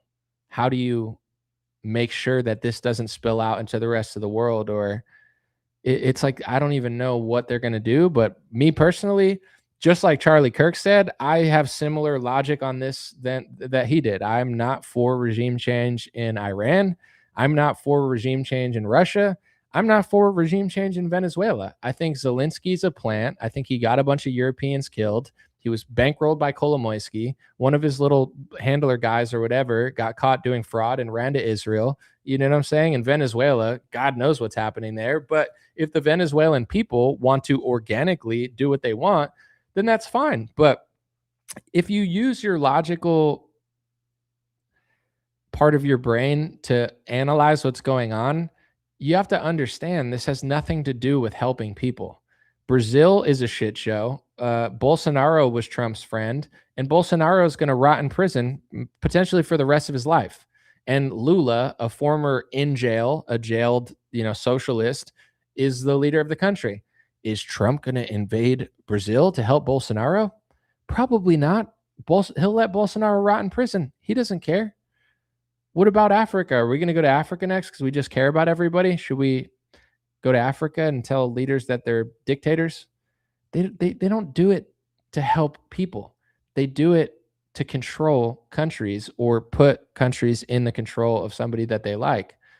So in what way does this benefit me? I don't know. I mean, maybe if they save the petrodollar so I'm not poor or something, but I personally think that all of these actions, like the way that Trump has acted and former presidents have acted, it's only going to push so many other countries away from us. And it's pretty sick, but it's like now we just have to threaten everybody and steal their leaders, or like, oh, they don't want to do business with us. All right, let's kill a bunch of people and capture their leader.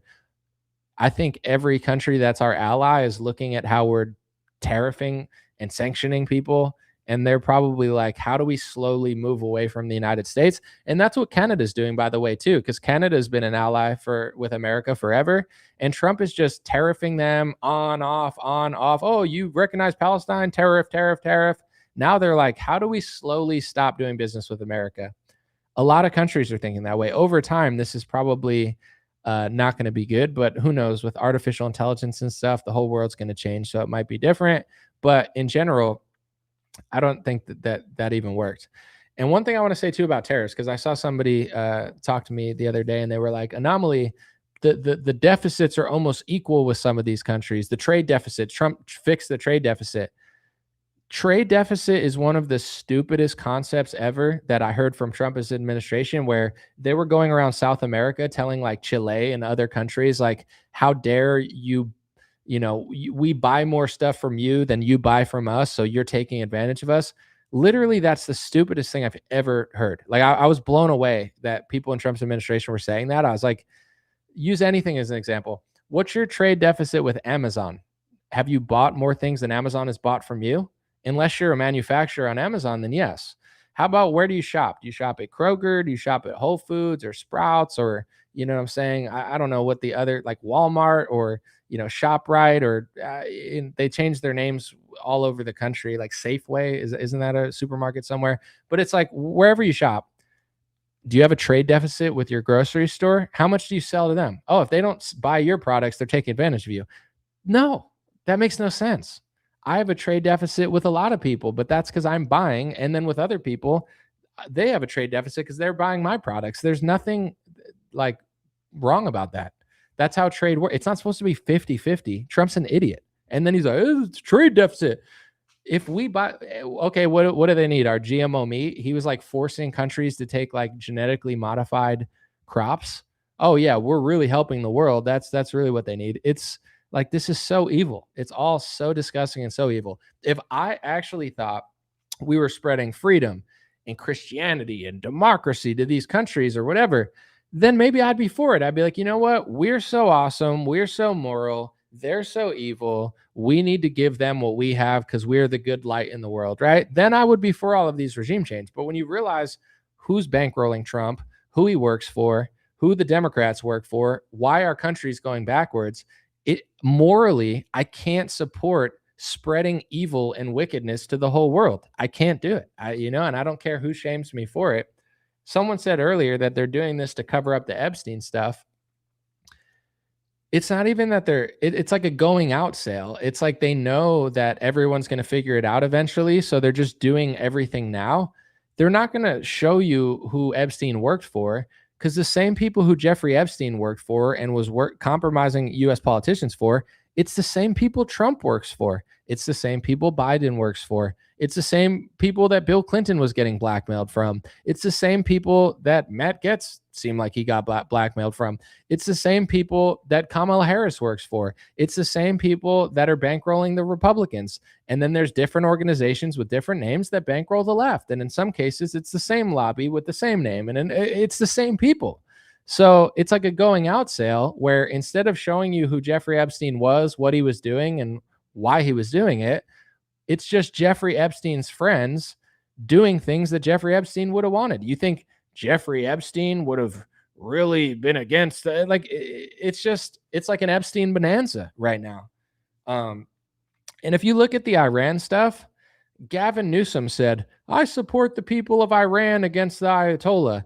AOC said it. The Rothschilds are cheering Trump on. Lord Rothschild, the younger son who is now a lord, I think in the last year because of his father passed. It's like the Rothschilds, AOC, Lindsey Graham, George Bush. I mean, you can't name an elite and a politician that's against this. Like who? Thomas Massey, Marjorie Taylor Greene, Ron Paul. I mean, obviously, like Nancy Pelosi and them are going to do their little theater where they're like, but I want Congress to have a say, but Nancy Pelosi's in on it too. It's like every elite, every neocon, every neoliberal, every establishment, uniparty hack, every donor, they're all just drooling with Trump's foreign policy. I'm just actually shocked that so many people are falling for it. But at the same time, I guess I have to say I'm not shocked because 99% of Republican media that people consume is fake opposition. And I'm not even going to say too much. I'm going to read some comments now and riff off of what you guys are saying because I've said enough. But, I suspect that there's certain people that came into Republican media to be like, I'm just like you, patriots, for moments like this. And then as soon as moments like this happened, they achieve this massive following, right?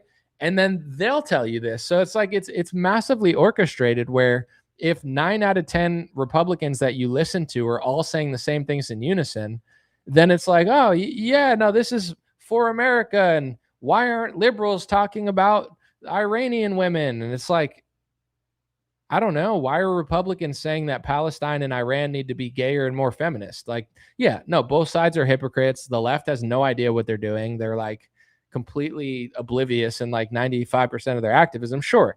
But that doesn't mean that you're right. And this is why, to end on a wholesome note, and then I'll read some comments. The left and the right need self-awareness because when you're the left and you hate the right and you're the right and you hate the left and you point to what they're doing, you never think about what you're doing. And that's the right. They're like, but the left is pro-Palestine, but they don't like this and they hate the gays and they throw them off buildings and they don't care about Iran and this and that. And it's like, yeah, the left doesn't make a lot of sense. And I think a lot of their activism is heavily biased. And even if they're right sometimes for the wrong reasons or right for the right reasons, they're eventually going to be wrong again because a lot of what they're doing is based off of emotion and anger and ego. And, it's like they're wrong quite often. And they can't. The problem with the left is they can't be honest about certain things. Like, let's just say I'm with my friends, right? And I make like a joke. It's like, oh, like a left-wing person would be like, oh my gosh, I can't believe you said that. And it's like, bro, like, it's not like Martin Luther King's going to like appear and give you like an NAACP award. Like, no, nobody cares, including like black people. It's like, I'm not going to speak for an entire race, but I think the average or most black people have like good social instinct and awareness where they can tell who's authentic and who's not. Like nobody's believing a white liberal. It's like, I'm so offended. I'm your best friend. Here's a EBT card. It's like, relax, dude. You know what I'm saying? Like that doesn't play well. I saw videos on YouTube where a bunch of black influencers were like reacting to what Nick Fuentes was saying about black people. And I mean, obviously, I'm sure there's some people that are pissed off, but they were like laughing and they were like, yo, he's really funny. Like, even though you would think they hated it because he's saying some very like blunt and, rude things, it's like, that's not it's like somehow they like, they appreciate like blunt rudeness more than some passive aggressive, like, I'm the least racist person on the planet. All right, bro, here's a gold medal. Congrats. It's like that vibe.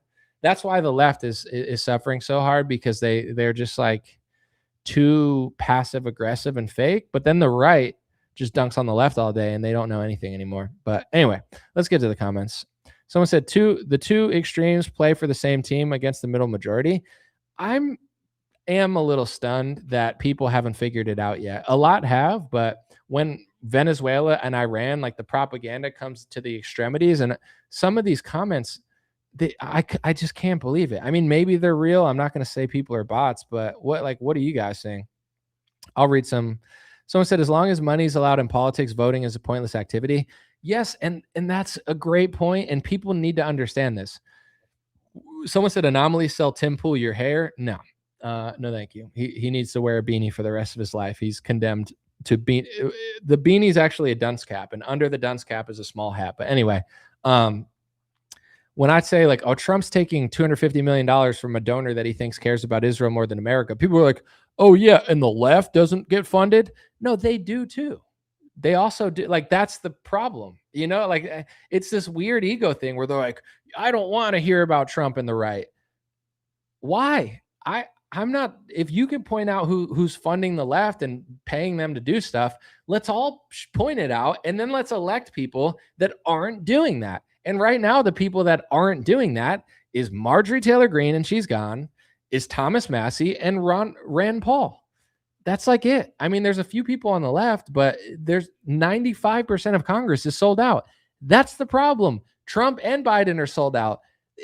That's the problem. It's actually so simple. And I don't find it blackpilling. It's like, oh, well, I'm mad now, and you're a blackpiller. It's like, how is that? How is lying about that the solution? Like, I'm mad, but then I'm gonna go listen to DC Drano and Cat Turd and Dan Bongino, and he's gonna make me mad about the left, and then the left's gonna be the right, and I'm gonna get tricked again, and I'm gonna be. It's like, you're the blackpiller. Like, what are you doing? Like, how is being honest? And that's spiritually, this is the issue in America. I am not mad at anybody. I need to change myself. I need to fix myself. I'm not telling women what to do or men. I'm just commentating about what I think about the world. I'm not bashing women or bad. I'm changing myself. And when you change yourself, the world opens up for you as it should, based on what you deserve or what you work for. And for some reason, people are just like, I want to lie to myself, but I want the truth. You don't deserve the truth. You can't handle the truth. You know what I'm saying? Like, it's a movie scene. I don't even know what that's from, but I know somebody said that. It's like, I want freedom, but I'm mad because I'm wrong, and I want Trump to lie to me. Okay. You know what I'm saying? Like, why? You know, George Washington and the forefathers earned their freedom, and then they wrote really wise statements about how politicians were going to sell out. And now all our politicians are sold out, and it's our responsibility to simply just pay attention, observe it, and use our leverage to tell them that we're onto what they're doing. But if we never let them know we're onto what we're doing, and we just keep going back and forth, it's never going to change. I'm glad Trump won, because people needed Trump to win to wake up to what's really going on the GOP side. And if Democrats won, people would have just needed 10 more years to figure it out, because it's like, oh, 4 more years of Mayorkas. I can't wait for a Republican. And then instead of it being 2026, it would have been like 2032, and we'd be in the same place. So it's, to me, it's just speeding up the reality. And now, like, looking at the midterms, you know, I'm going to be honest, I'm 100% not voting. I'm not voting for the GOP. I'm more excited to not vote than I was to vote for Trump and the GOP in the last election. I'm not saying I'm going to vote for the Democrats, because I never would, but I'm not voting. I don't even know if I want them to win, because they're such pieces of garbage. They literally just all work for Israel, do everything for Israel, and then call everybody anti-Semitic who notice. It's like, fuck you guys. You know what I'm saying? Dan Bongino went to the FBI to take on the deep state. He comes out of the deep state, and he literally just wages war on Thomas Massey, Tucker Carlson, and people that won't sell out to Israel.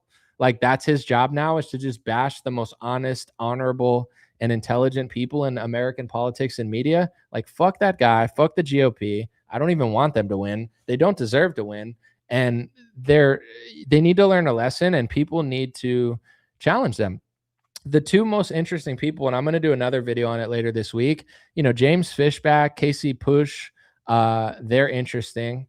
I don't know if Anthony Sabatini's running anymore. I don't think so, but he seems pretty based. Steve Bannon running against them makes sense, even though I don't know if I fully trust Steve Bannon, but he's calling, you know, Mark Levin out and stuff like that. So it's like, that's what interests me. Like, the whole like left versus right and Trump, it's not interesting. What's interesting is, are the Casey Pushes, James Fishbacks, and I'm not even asking you to trust these people, but they're changing the what it means to be a Republican based off of what we all know that it should be. It's like, they're not, their whole shtick is like, I'm not gonna just be another, you know, loser. But we'll see. Someone said, Anomaly, I told one of my friends the exact same thing. Why the hell do we want to import this evil, sick type of liberty to Iran, Russia, and China, who actually have control over their societies? No, I mean, Christians should feel ashamed of what they're doing. Your responsibility is not to export satanic wickedness to Russia, China, and Iran. It's evil. They need more feminism. They need more liberalism. They need this. They need that. No, they don't. Tehran, Beijing, and St. Petersburg and Moscow don't need to look like San Francisco, New York City, and freaking like Los Angeles. Like, that's actually not what they need. We need to fix our own country, and then we can export our strategy to the world. But as long as and here's another thing that really pisses me off, right? Trump is like overdoing like the gambling, the user, like not the usury, but like the gambling over the last couple of years. First it was sports gambling, then it's all of these prediction markets that are being backed by all the elites that work with Trump. Like, our society is beyond Sodom and Gomorrah. It's disgusting. You know, I'm not gambling at all this year. That's my goal. But in general, it's like I've sports bet, I've played slots and stuff, and I just don't think it's a good habit. I don't think it's a good hobby, and I think it should be completely outlawed. I would be fine with that. And also, I would never sell it to people. Like, you will never see me pushing a Poly Market or a Kalshi ad. You will never see me pushing a DraftKings or a FanDuel ad. I will never do it. They could come to me with $1 million, $1 billion, $1 trillion. I'm not doing it. I don't like, this is what, and I'm not trying to brag or anything, but like, this is what an American should be. Someone who has no price tag, somebody that does what they actually believe. I'm probably one of the least wealthy influencers at my level based on how much I've turned down. I could have pretended like I didn't see the speech laws and worked for one of these big organizations that made millions, but I didn't want to. And I still don't want to. And I don't regret a single thing, because it's just like, you know, everybody's pushing gambling. I don't respect really anybody that pushes gambling ads. It's like, how do you do that? You know, you don't know that that's bad for everyone. You know, it's not a good habit. So it's like Trump and his crony friends, they're like cashing out on crypto. They're extending gambling to a psychotic level, available in all 50 states to bet on whether we're going to strike Iran. They're turning the whole world into oh, you just used to do slots, and you used to do blackjack and Texas Hold'em, and you used to, you know what I'm saying? You used to do this. Now, what if you could bet on everything ever, anywhere, at any time? Fuck these people. You know what I'm saying? They're straight up demons. They're all cash. They don't have enough money. Don Jr., you know, he follows me on Twitter. God bless the guy. I'm sure we'd have a drink and a laugh. But you don't have enough money, Don. Trump doesn't have enough money. You guys got to do crypto scams and freaking Kalshi, Poly Market, sit on boards and stuff. Like, when is enough for these people? It's never enough. Gambling, you know, it's freaking nuts, dude. So yeah, I don't want to export this to anywhere in the world. Like, Christians don't even think anymore. You know what I'm saying? And it's not that only a Christian should be able to see this, but it's like, do you see all these sick Zionist Christians that are just brainwashed, and they're like, yeah, let's bring feminism to Iran and pornography, and then we're going to go blow up kids in Palestine. It's like, these people to me are just demonic. Like, I don't care if you call yourself a Christian and go to church and listen to some Zionist pastor that tells you to blow up kids for Israel. Like, you're straight up evil. It's like disturbing the levels of wickedness that have infected the Zionist boomer brain. It's like, do you not see yourself? You know, is there a wager on Macron's wife? I don't think so, but I don't know. I mean, there could be one on like a court case over or something, but how would they have a wager on that? You know, that would be a hard one. Someone said, even when they become billionaires, they still love scamming people. You have to be like a psychopath at that point, you know? Even for me, I'm thinking to myself, like, if I could get to like this level and just, you know, be rich forever, I'm chilling. They're like, I'm rich. I could be a million rich people, but I need more. I need to sell gambling. I need to sell this. I need to sell that. I need to take over the world. I need to blow up people in the Middle East. It's like, these people are literally psychopaths, you know? And I was thinking about doing a video later this week or next week where I want to explain, and this is maybe a simple concept, but you know, everybody's always talking about current events, so we never get to the psychology of what's going on. And I think Trump is a terrible leader, because it's like, he's, to me, what I would want to see out of a Republican, and I'm going to do a whole video about this, but I want someone to be strong. I want them to go hard for America. I want somebody tough, But I do believe in compassion and grace to the sense of like, do things, go hard, but do it morally. Trump has an ego like I've never seen in my life. He's adding his name to Andrew Jackson plaques like he was alive in the 1800s. He's a psychopath. He's completely a clown. He's so self-absorbed. He's the type of person that like acts like he's doing all this stuff, but then does it in a way that's not compassionate or moral whatsoever. I'm more bullish on deportations than Trump. I think I'm more right-wing than Trump in almost every category. And I don't even know what ICE is doing anymore. I'm not against our law enforcement, but like, what the fuck are these guys doing? Like, I'm seeing all the, like, they're doing weirdo stuff because like, where are they training? Who's telling them to do this? What's their goal? How many people, like, if you can only deport a couple 100,000 people, but you're acting in a way that makes like everybody hates you to the point where we lose the next 3 elections and never get to deport anybody, what's the point? It's not like they're deporting 20 million people and acting crazy. They're not even doing that much, and they're just like causing a scene everywhere they go. Sorry about that. I see I froze. My bad. Thanks for telling me. But it's like I think Trump has been the only thing in Republican politics for 15 years. So now it's like, oh, act like Trump. Act like Trump. That's how you want to act. You want to be an egomaniac who has absolutely like no class to what he's doing, underachieve, but act crazy while you do it. It's like, I like the exact opposite. I like people who overachieve, but they don't have to act that way. It's like, I like Tom Brady, not the quarterback who threw 15 interceptions and thinks he's God. Trump, that's Trump. Trump's the quarterback. Oh, why the fuck? Excuse my language. Why does it keep freezing? But Trump's the quarterback who like throws 50 million interceptions. He literally sells the team out. He's like working for a foreign nation, pretending like he's the Los Angeles Chargers. It's like he's funding the destruction of his own people. He's exporting satanic wickedness to the whole world, and then convincing Christians that he's like a godlike figure or QAnon. He's a horrible leader. Like he's horrible. He's a horrible role model, for men. And all of these, like, I know people that work in Washington and stuff in the Trump administration. I have some good friends in there, and I'm not bashing my friends that work in Washington because there's some good people there. But I see how a lot of the people are acting in the sense of not my friends specifically, but like the administration types. And their whole vibe is like, we're the mean kids, mean girl summer, mean, we're the root, we're brats. Everybody hates us, but we're crushing. They think they're Stephen Miller. And it's like, you guys are a bunch of losers. Like all the guys are like, all like literally like just demonic, like weird looking, and just like, they want to be like Stephen Miller. And it's like, that's their whole vibe is like, yeah, we're mean. We don't care anymore. And it's like, you're not cool. You're not like mean in a good way. You're not funny. Trump's not crushing it. He works for Israel. He's selling our country out to the donors. You think you're fighting Bill Gates, but Trump is inviting him to the White House to plot the future. You know what I'm saying? You think you're fighting Lindsey Graham. Trump literally works for him now, or works with him. The meanness is just a cover for the fact that Trump sucks. It's like there's no self-awareness. Like I want to win when I play sports, but I'm not going to like throw my racket against the wall and like elbow someone's wife in the face. Like to me, that's like the Trump administration. It's not like Tom Brady clutching up, talking shit and winning the Super Bowl. It's literally like you threw 15 interceptions. You punched a fan like DK Metcalf, and then you elbowed someone's wife in the face and called her a pig, but you didn't even win the game. Like to me, that's how I see Trump. Other people see him like Tom Brady.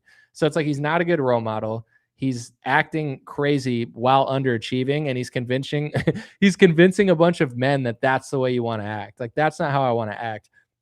I would deport more people than him, but do it compassionately. And also, I understand it's easier said than done, but it's like, I never not supported ICE, but I'm watching some of these things, and it's like, are liberals retarded and doing weird stuff? Absolutely.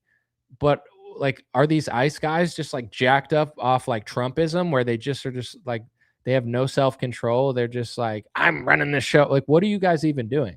Like what are the numbers? How many people did you guys deport 3 million people while acting weird? No?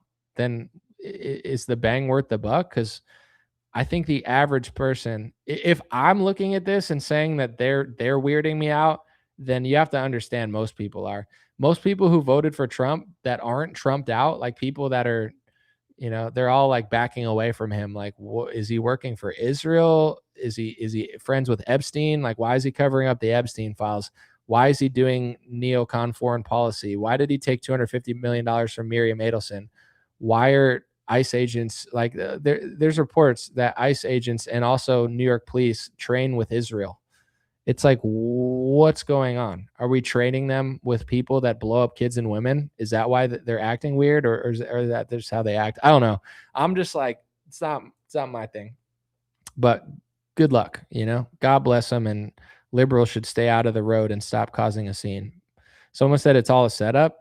It feels that way. I think every American has the right to be a little hesitant about what's going on, because just as easy as they're doing this now, if there's some sort of federal law enforcement that doesn't have to listen to anybody and can supersede local police, didn't they just lock our country down? Didn't they just try to force people to take vaccines and force mass kids? Isn't Trump being bankrolled by Israelis while saying he hates anti-Semites, while they're passing anti-Semitism speech laws into this country, while he's literally rigging the immigration process so people with anti-Semitism on their Twitter accounts can't become U.S. citizens? He's rigging the entire country for Israel. So it's like, excuse me if I don't trust federal police that are constantly going viral for doing weirdo stuff.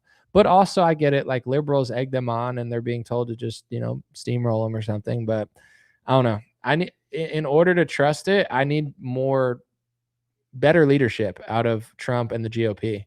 I don't like Stephen Miller. I don't like Trump. I don't like Pam Bondi. I don't like Kash Patel. I don't like Dan Bongino. I can't think of anybody in the Trump administration I like. RFK is okay.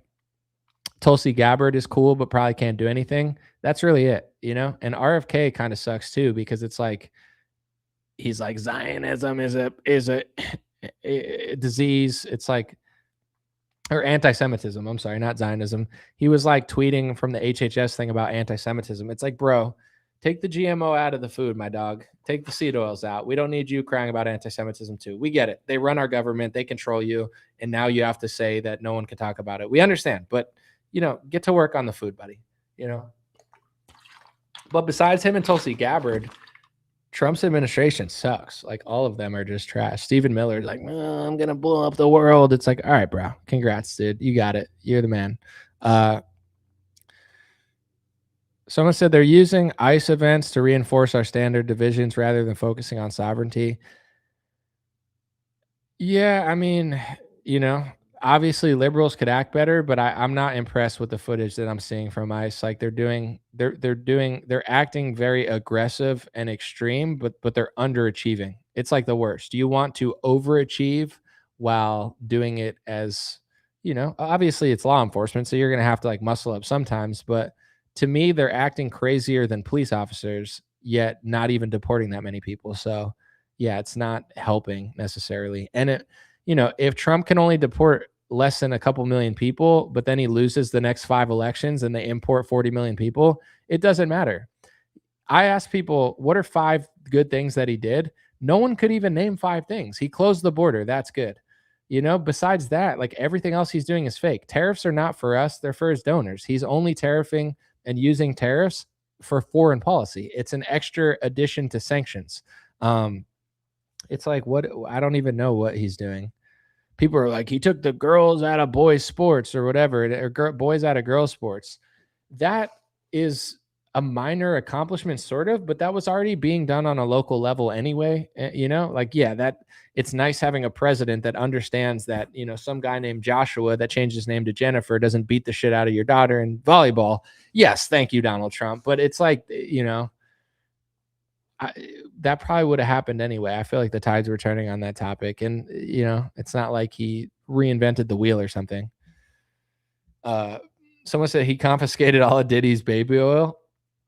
I don't know, bro. I think, and obviously everybody wants to know about like the really sick stuff that Epstein does. Not that they want to know about it, but they want, the truth to be revealed. I'm not like, obviously I think there's a decent portion of that. I'm not saying it didn't exist, because I think everybody knows it did. and I'm not going to say what the bigger story is because that's all subjective. But to me, the big picture of Jeffrey Epstein is like, yes, he was doing stuff, sick stuff. But the bigger picture is like was he just doing it? You know what I'm saying? Like he's just a weirdo? No, there's a reason he's connected to everybody. He was clearly doing something to blackmail or leverage, stuff over American politicians. And the question is for who? Everyone should know now. Like, who did him and Ghislaine Maxwell work for? Why were they doing it? What were they? That's why they don't want to tell you. And the fact that they're going to look, the more it comes out, they're going to look like weird because there's going to be like pictures of like David Copperfield, like hugging Ghislaine Maxwell. Yeah, they don't want all those pictures coming out. But really, in my view, like, let's just say, I don't know for sure, but like, let's just say Donald Trump, he didn't do anything. He's like completely innocent. There's no videos of him doing stuff with like young chicks, right? That's not, in my view, and I don't know, but I don't think that's what Donald Trump is like necessarily afraid of. Like everyone's like, oh, he did this and that.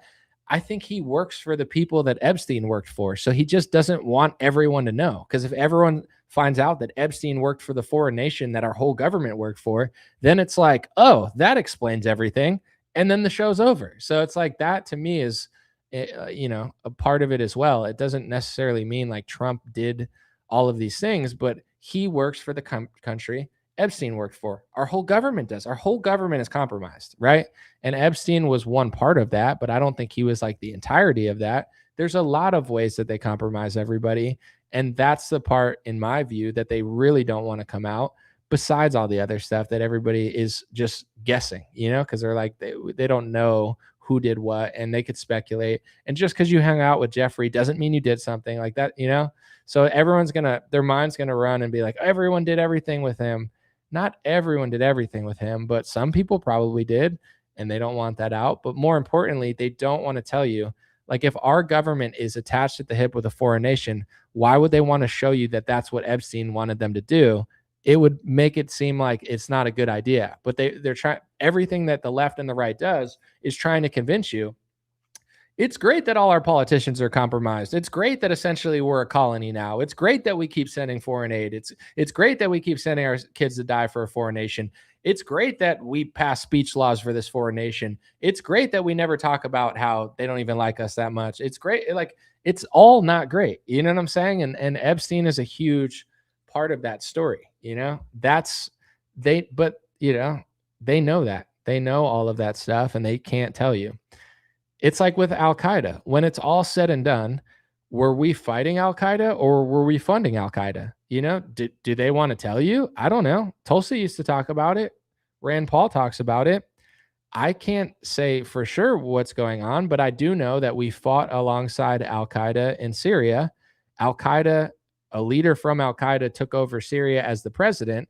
And as soon as he did, he got treated better than Bashar al-Assad. It's starting to seem like we worked with Al-Qaeda to kick out the leader of Syria and then planted an Al-Qaeda guy there, let him take over. And all of our CIA guys and all of our government's thrilled about it. So I don't know for sure, but it seems like we work with Al-Qaeda in America. Our politicians do. I would never do that because I think they're a terrorist organization. But apparently when our government works alongside or works with terrorist organizations, they're not terrorists anymore. And that's the part that people that watch the media don't understand. I'm against terrorism, but we fund terrorism. We bankroll terrorism. We're funding multiple countries that are committing terrorism and just wiping out people like in the sickest ways possible that you don't even know it's happening because they won't tell you that on the news. Because if they told you, how would you support that? They're tricking you into supporting like blowing up children and stuff. It's disgusting. No country that we want to invade deserves that. Like that shouldn't be their culture. Obviously, other countries do bad stuff too. I'm not acting like we're all bad and every country is good, but we funded some of the sickest terrorism in the Middle East. All right. Thanks for telling me it's frozen. I don't know why, but I'm trying to switch it. Hold on. Why did it switch back? I don't know. I don't know what's going on. What the hell? All right. Well, I guess this live stream's over. They shut me out or something. I'm trying to fix it, but yeah. I don't know what happened, folks. Sorry about that. Let me try one more time. There we go. It said like my camera's being used by another app or something. I was like, am I being hacked? I changed my mind, actually. Now that my camera's been hacked, I realized that I actually do support Lindsey Graham, and I think that neocon policy is MAGA, and it's totally okay that people bankroll Trump to do things for a foreign nation, because our job as Americans is to serve people that literally hate us and exploit us and use us and don't care if they flood our country with migrants, because that makes total sense as a patriot. I'm just waiting for, no, I'm just kidding. But, someone said you were on a roll. Yeah, it's like, I'll read a few comments before I leave. I'm going to try to keep it under 2 hours. I don't understand the Zionist boomer brain where they're like, they say like Al-Qaeda did 9/11, so they're bad. Okay. But a former wanted Al-Qaeda terrorist got invited to the White House with Trump. Does that not show you that our government works with them? What possibly could, oh, but he's a former Al-Qaeda member. Oh, yeah. What about, is there such thing, a former Al-Qaeda member, a former ISIS member? Yeah, now they're just reformed. And an Al-Qaeda member can reform and get flown to the United States of America, but Maduro's a terrorist and a dictator. And here's the thing, too. This is what people need to understand. America and our allies and NGOs and whoever is running the world, or you want to believe is running the world, they like to have influence in every nation. They try to put NGOs in that nation, like the Open Society Foundation, or bankrolled like Maria Machado, like Joker Face, was funded by USAID. They're plants. They try to infiltrate civilizations. If a country says, we don't want Open Society Foundation, we don't want USAID puppets to run our country like Joker Face Machado, we don't want left-wing and right-wing NGOs to, the Endowment for Democracy or whatever, we don't want them in our country. Then the media, the left-wing media, the right-wing media, Zionist left-wing media, Bolshevik Zionist left-wing media, and Zionist right-wing media, they come out and say, hey, did you hear about that dictator who won't let us take over their country and destroy it? They're a dictator. So you're faced with these options if you're a president that doesn't want to play ball with the Zionist world order. Do you let them take over your country, or do they call you a dictator? Because you can't possibly allow these in, because then it'll just destroy your country. So if you look at China, China doesn't allow NGOs from America because they understand we'd steal their country. Russia, I believe, banned Open Society Foundation. You can go to the Open Society Foundation website. Correct me if I'm wrong, but they have multiple, they have multiple articles about how, Russia and China, and, Soros is always complaining about China. And then Vivek tweeted, well said, George Soros. Xi Jinping is one of the most dangerous enemies to open societies. Now Vivek Ramaswamy supports open society. What's an open society? Open to Soros's foundation, open to an NGO, open to the West stealing their country. So, I don't like, people are like, he's a dictator. You're a bigot. You're a bigot. Okay. Yeah. Just call everybody bigots until you feminize, or feminize or whatever, liberalize their population and push feminism in their country. Oh yeah. Then they're not a dictator, right? If Joker Face USAID Machado was president, now they're free. No more dictator. Yay. Let's flood them with McDonald's and OnlyFans. They're free. Let's push feminism on Iran until they completely destroy their civilization like America and Canada. They're free. What Russia really needs is Open Society Foundation. Then they'll be free. What China really needs is mass migration. Then they'll be free.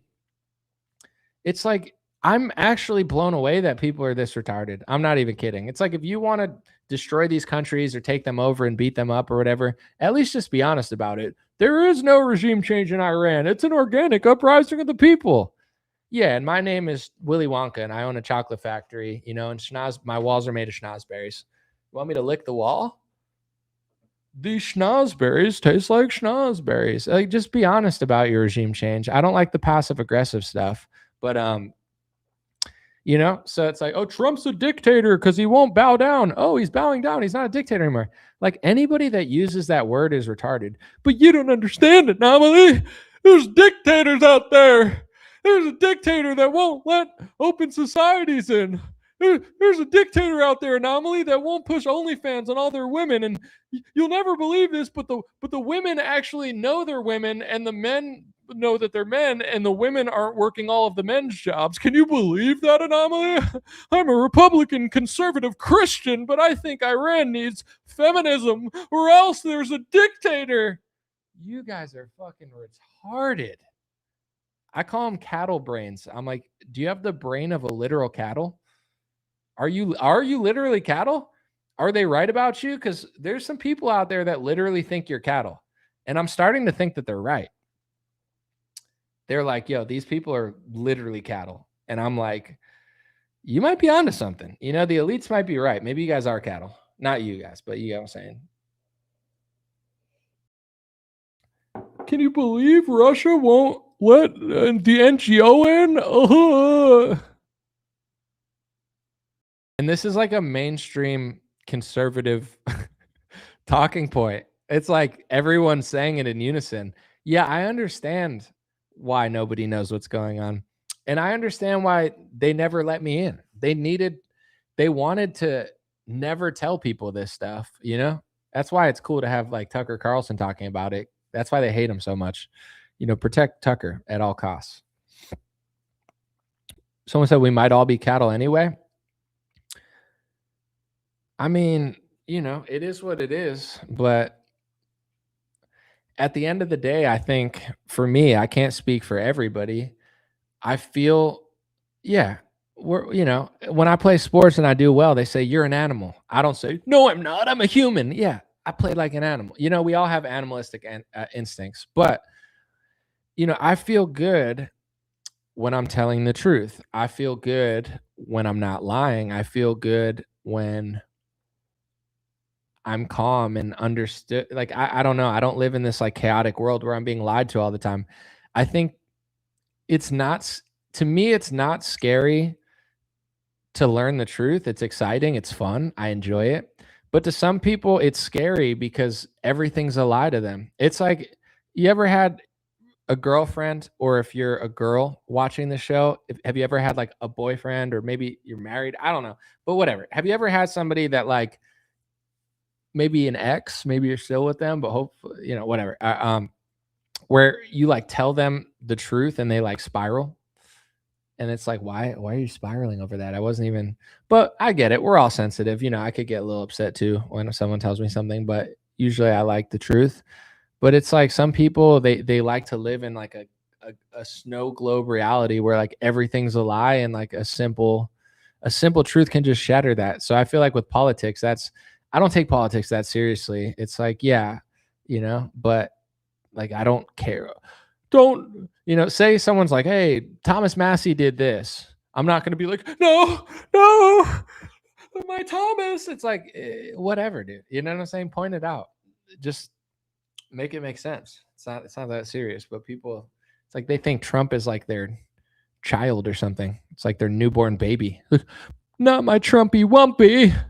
He's the hero of humanity. No, he's not. He's retarded. And he's like 80. He's going to be like 82 eventually, and he's just going to get older and older, and people are just going to keep making excuses for him. It's not going to get to the levels of Joe Biden because Trump has way too much, you know, bravado for that, but it's going to get worse. And people are just going to have to like defend all the retarded stuff he does in the next 2 years. It's going to be kind of funny.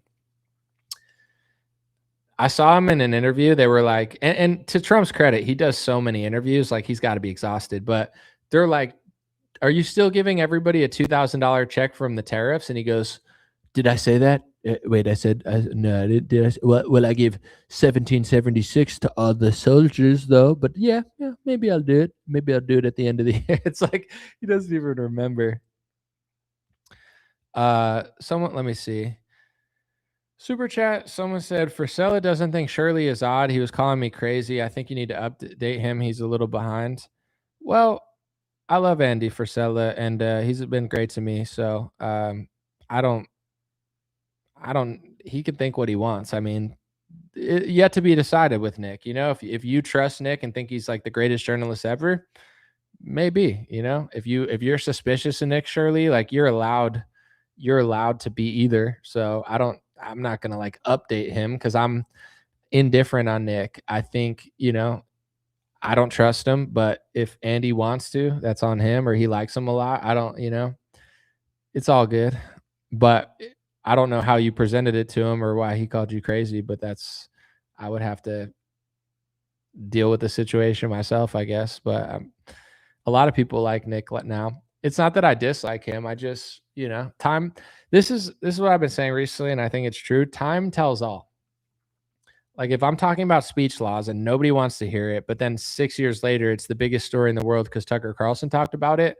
Well, that's because I was right. And, you know, if it's true and it matters as much as I say it does, then it's not going to go away because either people are going to notice it and kick it out of America, the speech laws and the anti-First Amendment legislation, or it's going to consume us. And, you know, it's like if you say there's going to be a lockdown and vaccine mandates, I said there's going to be vaccine mandates in 2019.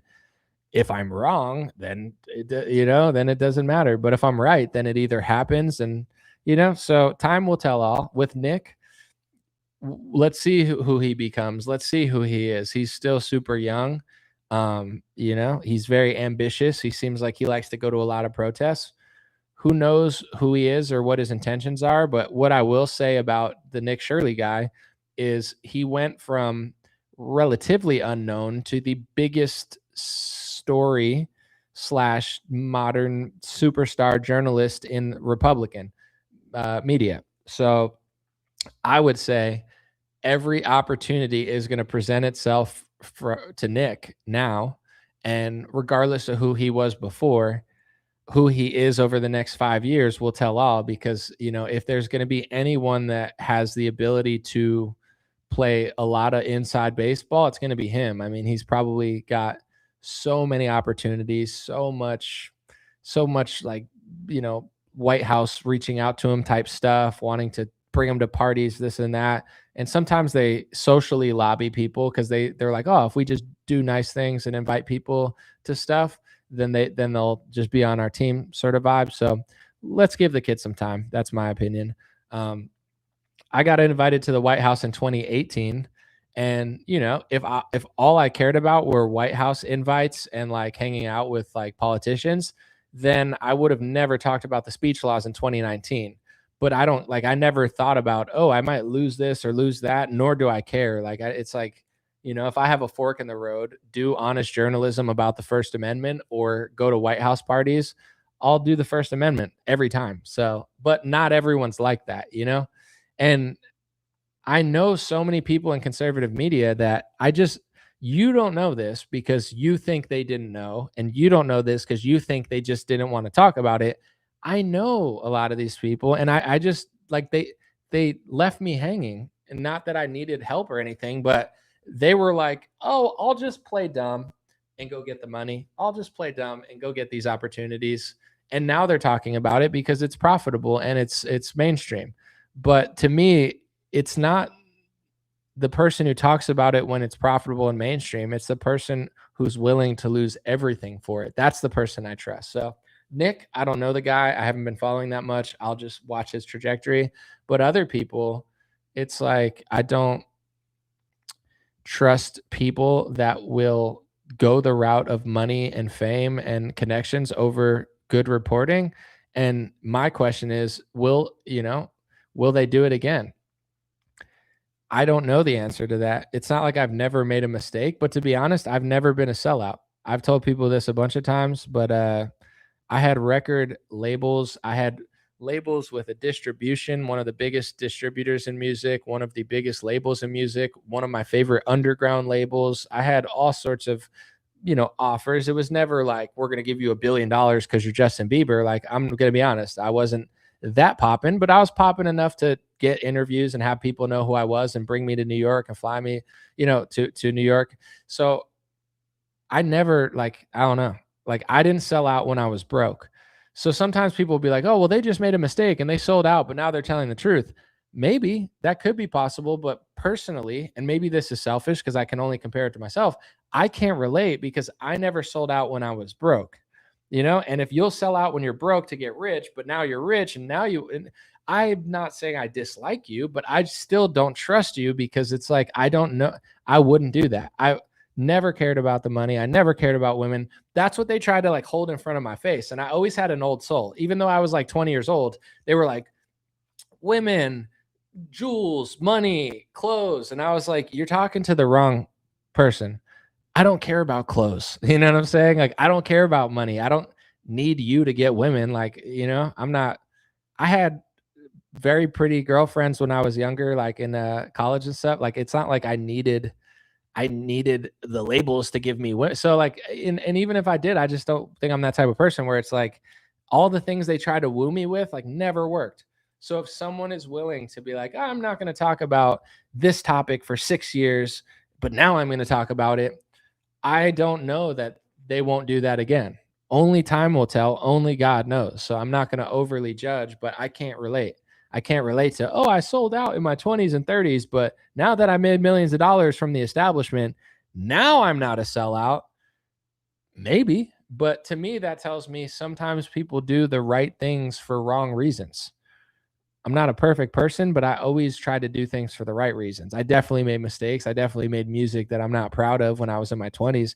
I'm not acting like I did it all right because I didn't, but I never sold out. I never accepted offers that were going to compromise me, and I repelled away from them. But other people didn't do that. So time will tell who everyone is, right? Where are they going? And same with like, say like Nick Fuentes and Tucker Carlson. I don't know their motives. I don't know what their role is, right? But I don't need to know because I'm not following them anywhere. They're both highly impressive orators, but it's like, what is Nick's role? Because Nick is very honest about a lot of topics, and certain topics he explains better than anybody. But then, you know, sometimes he has a different foreign policy than me. Okay, is that natural? It could be. Is it not? I don't know. I'm not accused. It's like, I don't know. He doesn't like Tucker. Tucker doesn't like this. I'm just observing, you know, like Tucker worked in the media for 20 years. Tucker worked at CNN. Tucker did the bidding of the military industrial complex, and he says that he awoke into it. It's definitely, sorry, I froze a little bit, but it's definitely possible. I really like Tucker Carlson, but I'll at the same time, I don't know. You know, if there's ever like a call to action that I don't believe with, I'm not going to do it. And that's all I look for. Cause it's like with Nick, with Candace, with Tucker, you know, they're all highly impressive people. And I like greatness. And, you know, I'm a fan of people that do interesting stuff. And you know, and that have value. So it's just, I don't know what everyone's true intentions are. I don't know what they're doing. You know, I don't know if they're going to disagree with me in 6 months and go in a different direction, but I don't have to care because you know, that's the beautiful thing about patience. Time will tell all. Like within time, everyone will know what everyone's doing and why they did it. And if it was organic or whatever, you know, so sometimes I'm inspired to watch certain people. Other times I'm not, but that's, you know, that's really it.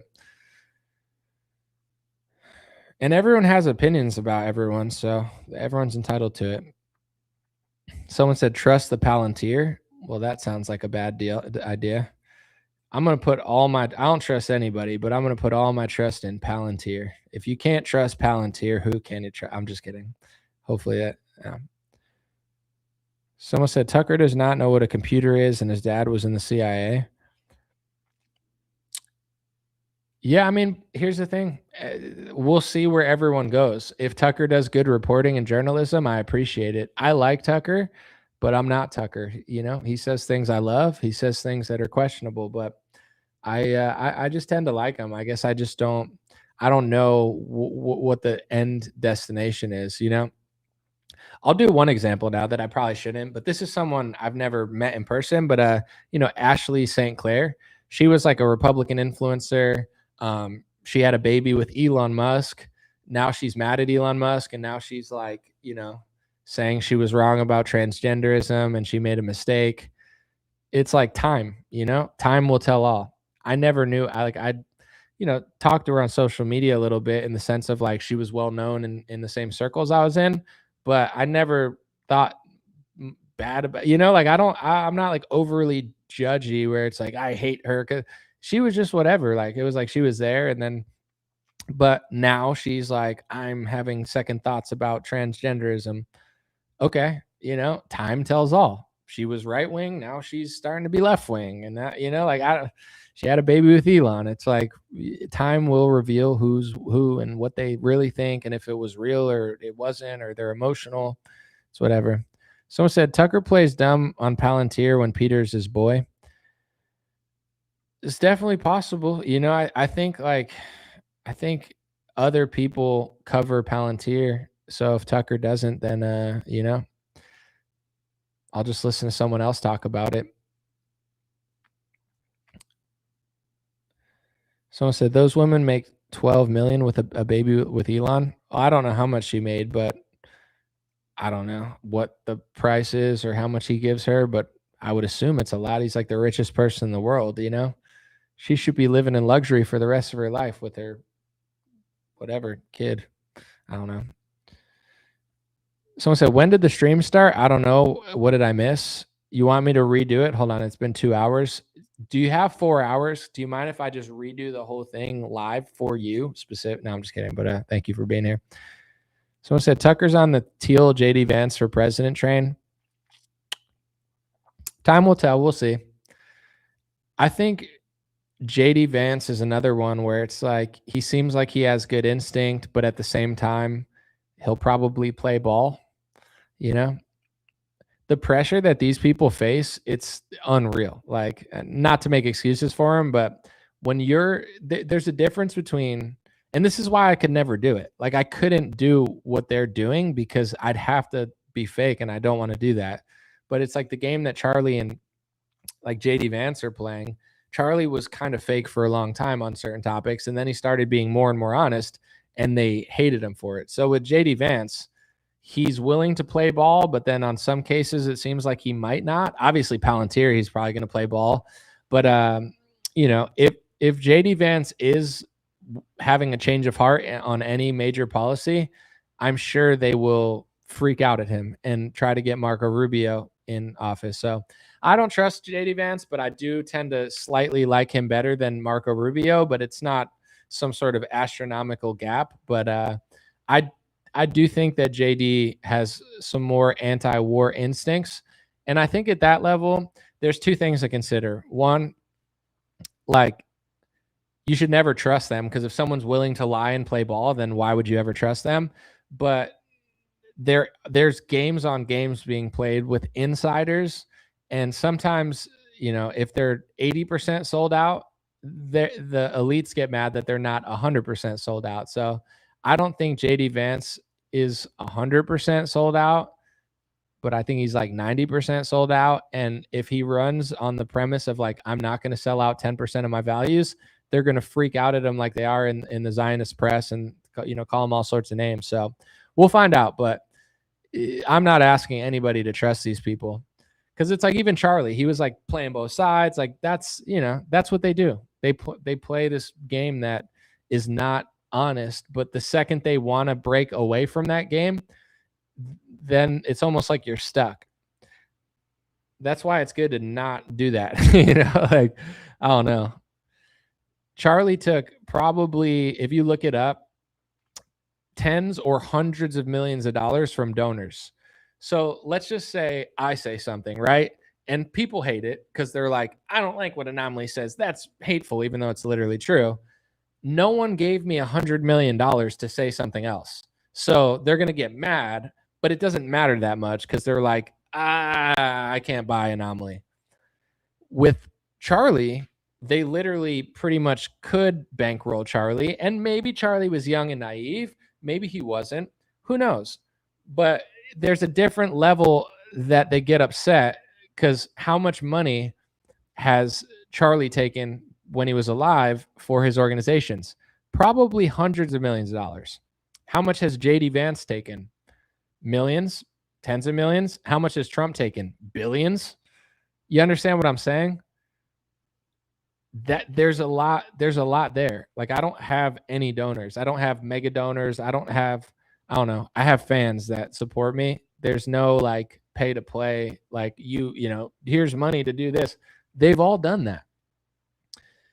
So that's what they're doing. It's just they don't tell you they're doing that because that would be embarrassing. Imagine if like Trump, JD Vance, and like Charlie were like, I take money from people. It's like, well, okay. But rest in peace, Charlie, because he was getting super based and now he's dead and it super sucks. But so I said, is this working? What's up, Tom? Yes, it is. Thank you. Appreciate the super chat. God bless you. Someone said Cuba and communism isn't working for people. Agree or disagree? I don't know. My best guess on Cuba, I'm not Cuban, so I don't like know that much, but I do know probably a lot more than some people might think just based on studying geopolitics. I think Cuba never wanted to sell out to America, so they've taken extreme measures in order to not be under United States control, and I think their people have had to suffer because of it. So, you know, I don't know. I don't know what the people are dealing with there, but it seems like every Cuban who comes to America loves America. So clearly it's not that good because everybody wants to come to America. But it's like those are the options for these countries. It's like either be a dictator, be communist, kick America out, or let us take over. And I feel like Cuba has for a long time been one of the most sovereign countries. You know, they've been able to keep America out for the longest time. North Korea, Cuba. I mean, these are two, I would think those are the two main countries that have, I don't know if they've ever let America in or maybe temporarily. I don't know. You know, like even Iran's already had American interference. And that's half the reason that this regime, like there's a lot of involvement in other countries. Cuba completely keeps America out. North Korea completely keeps America out or tries to. So is it good for the people there? You got to ask the people there. You got to, do your research and see who likes it and doesn't. But I'm not going to make a judgment that I can't back up. It could be horrible for the people there. It could be better than they're saying, and it could be propaganda that it's so bad there.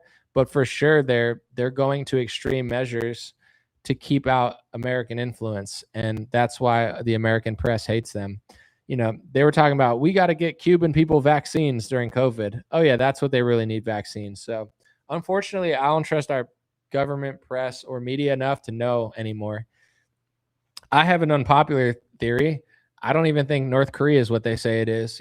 That lady who came over from North Korea, she's a pathological liar. If you watch videos of her, the main lady, she's like, I came to North Korea and they put me on a train and dragged me for 1,000,000 miles. It's like she literally just makes shit up and lies. It's like, if obviously North Korea is crazy, but why do you have to make up fake stories that are provably false if it's so bad? I think North Korea is like, an extreme dictator. He actually is a dictator, but he's like, I'm North Korean. These are my people. You're not taking them. This is how we run it. I'm sure it's safe. I'm sure it's clean. I'm sure some people are weirded out by how weird it is, but I bet a lot of North Koreans enjoy it because they have an identity, a culture, an ethnic group.